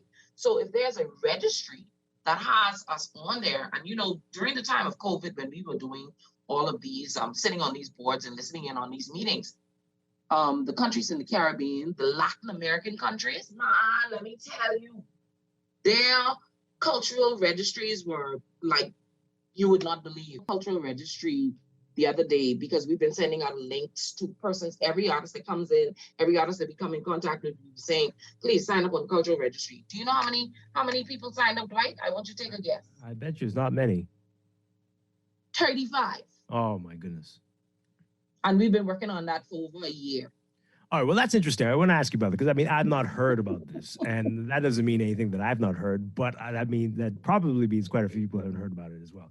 How well were you promoting that? I mean, you say every time you ran across somebody, but... And that is another thing where the government, we are the government, of course, but we need to, definitely we need to publicize it more. It needs to get out there more, and I totally agree with that. And anybody that's listening right now, of course, call the Department of Culture, 502-0601, and we will send you the information, or send us an email, MYSC, Ministry of Youth, Sports, Culture, MYSC @bahamas.gov.bs, and we will send you the information to sign up on the cultural registry. And are there dues, or do you have to pay anything? No, it's free. It's free. We just need to know that you were there. If you are an artist, you made pocket pieces, tie, neckties. If you are someone that came up with socks or tennis or a fashion designer, straw work. If you're a music artist, a visual artist, graphic artist, it doesn't matter what you are. Once you're part of the art economy, being a creative of any sort, you go on the cultural registry. There's no fee. It's free. We just need to be able to document and say that you exist and this is what you do. Yep, I hope people are listening. And you can text us 422-4796, tweet us at morningblend969, Facebook us, or call in 323-6232, 516-325-4259. Tweet us, Facebook us, text us 422-4796. I want to go back to something that was said earlier. I think it was your Raquel Pinder who said it, but and you said it too, Synovia Pierre. There's some people who just want to make music for the local market. They're perfectly fine with that. But I mean, seriously, does that really make sense at all? Should we not be dreaming bigger? That there's the whole world is out there. The people who might really like this, and you could make money from this. You could become an international star. Why limit ourselves? What do you say to people who really do think like that? Who wants to go first? I thought you directed that. I thought you directed that. Okay, I just would say one of the reasons that we reached out to Culture, and Culture has also attested to this, is that the sector is getting a lot of attention from different areas. She talks about UNESCO, you talk about trade and Caribbean export. I mean, there is so much attention now being paid to culture goods, cultural exports, that raising awareness may be a way for people to understand that they don't have to be limited to the domestic market. Why limit yourself when there are so many opportunities? And like Ms. Pierre said, during the pandemic, that was the explosion. Yeah. Countries all over the world. She mentioned South America, but also Africa, Asia, being more open to receiving cultural exports and producing products that can be exported. And that seems to be all we did for 2 years. We just listen to music and watch TV and take part in cultural, at least at home, right? That was what we all did and bonded over that, maybe over Zoom, but how we were taking part in cultural activities. Right. Definitely. I think that the other point I would want to make is that not everybody wants to work for the government or in traditional areas. And a part of what we're supposed to do is allow people to be who they want to be able to develop in areas where they want to develop. And I think that this awareness on culture is going to allow many people who really, this is what they really wanted to do, to find a way to support themselves. Yeah, absolutely. Sylvia? Yeah, there's no way that we can limit persons to what it is that they want to do. We talk about the orange economy all the time, but the green economy is very real. Like my friend is telling me now, green economy means we want to make money in whatever it is that we want to do. Because reading the newspapers every day, inflation, everything going up. You understand what I'm saying? And so we have to think outside the box. The Bahamas is a small little box. There's so much out there. I listen to music all the time from all over the world. And some of the music that I listen to, I'm like, Lord, this is what made it international and everybody is doing it. So why can't we do that? You understand what I'm saying? Some of the music, Dwight, it ain't sound like nothing much, but it's like out there blowing up. We can do the exact same thing. We just need to be marketed properly. We just need the business aspect of it done properly. And we just need to think and be globally minded and not think that this is, our problem is, and I think, I'm sorry to say this, but I think this is a Black mentality that we have. Pay me now, pay me now, pay me now, pay me now. Put the $10 in my hand, let me make the money now, and then you're not looking to the future. And we have to get out of that mindset and know that, we have to have the Asian and Oriental, look at the dynasties that have lasted forever in countries like China. You got to think about those, the 100-year generation, and this you have to set the foundation now that it's strong enough to withstand and last for generations. My grandchildren, my great-grandchildren, should be eating from me working hard now. And that's the way that we need to think. Now, this is along the lines of what you just mentioned. This might be a whole show, but is our music marketable internationally in the way that we do it? Do we focus on things that only Bahamians might understand and appreciate? Do we need to branch out a bit? I know I'm speaking very you know what? generally. I'm gonna say this. I mean, and I'm sorry for hogging the show, but I caught a ride with a young girl yesterday, Anya Pope. Anya was listening to a song, and I mean, she was singing. I said, but Anya, this woman even is speaking English. She said, yeah, the beat sound good. You know, and that said to me, yes. Production. We have to work on our skill. We have to work on our production to make it big. Sometimes if you put a Bahamian song compare it to the sound of another song from another country, it sounds like somebody beating a little tin can. You understand what I'm saying? You can't, you remember what I said when I initially started? The writer, the producer, the engineer, the mixer, the mouse. No. When you've done your stuff, take it, give it to somebody and say, make this better. But guess what? To make money, you have to spend money. That's where that green economy comes in. You understand what I'm saying? And to do that, the system needs to be regulated. We need to be paid a certain amount. But at the same time, we need to work on our skill to get it up to that global level that it is worth that. Yeah. You understand? So it all ties in. It's a domino effect when you look at it. It all ties in. So yes, our music is worthy to get on the global market. I mean, I will never say that it's not, but we need to work on our skill. We need to inform ourselves. We need to educate ourselves. We need to get it out there, and we need to step up to the plate. All right. So, Raquel Pinder, are the grants available to Bahamians who need to step up and fine tune what we're offering, what we're putting out there? Well, through Caribbean Export, this particular program that we're partnering with now is free.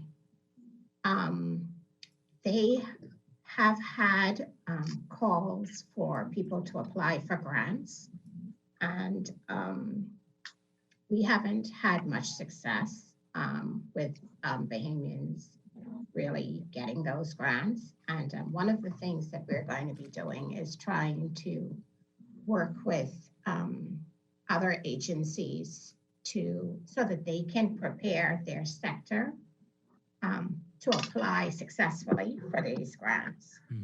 So there's a call for grants that's done maybe twice a year to enable enterprises to export their products and services.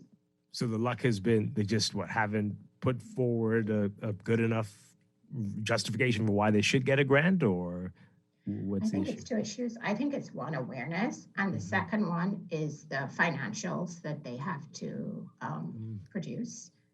I think that those would be the weak areas. Wow.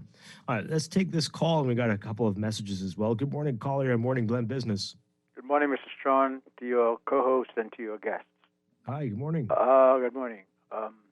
The entertainment cultural industries, orange economies, are one of the biggest in the world. We keep treating it as if it's a hobby, keep treating it as if it's second class.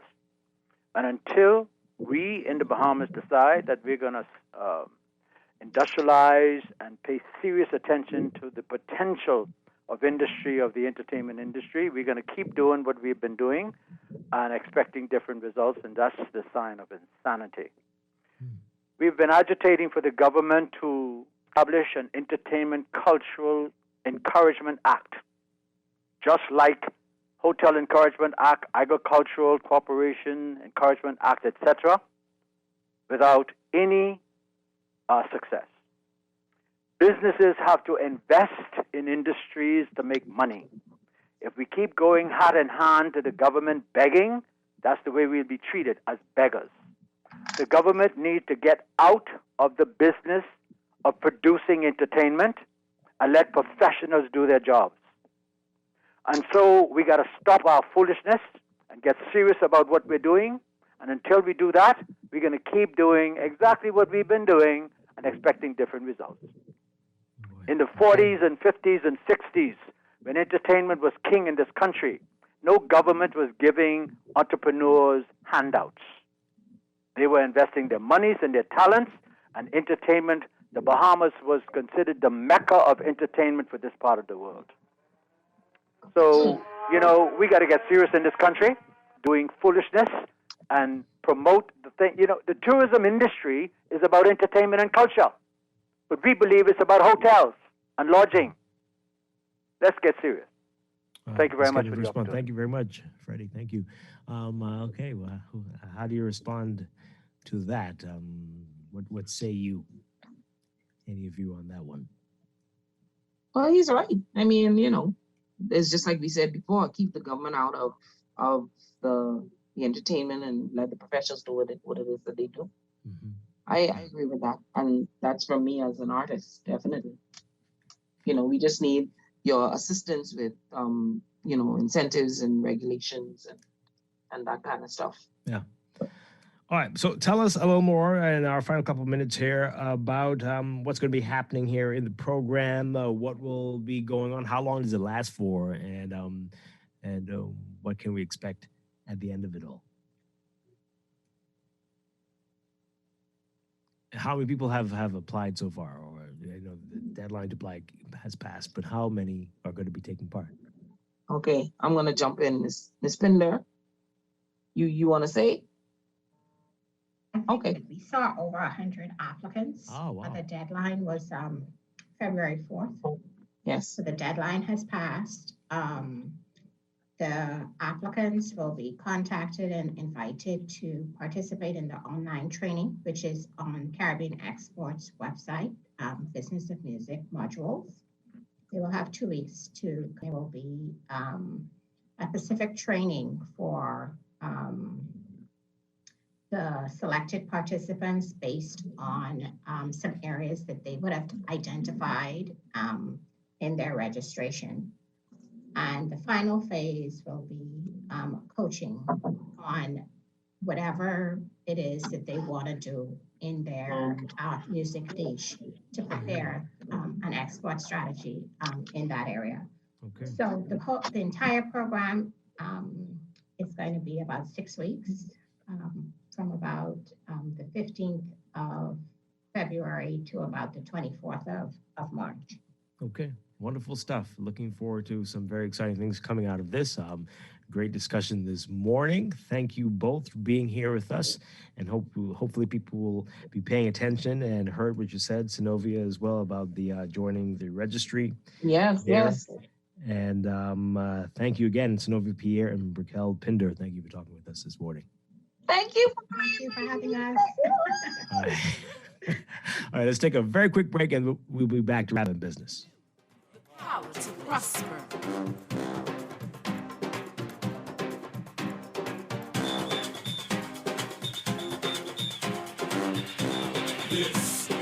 Ready to save? You can put $100 into the CFAL Savings Express Plan and make sure your money keeps growing. Earn interest on your savings while you're sleeping, eating, or standing in line at the bank. Ready to invest? Start by putting $1,000 into our mutual funds and earn interest there too. Because at CFAL, your interest is our interest. Visit CFAL.com to start now. CFAL, growing wealth for future generations of Bahamians.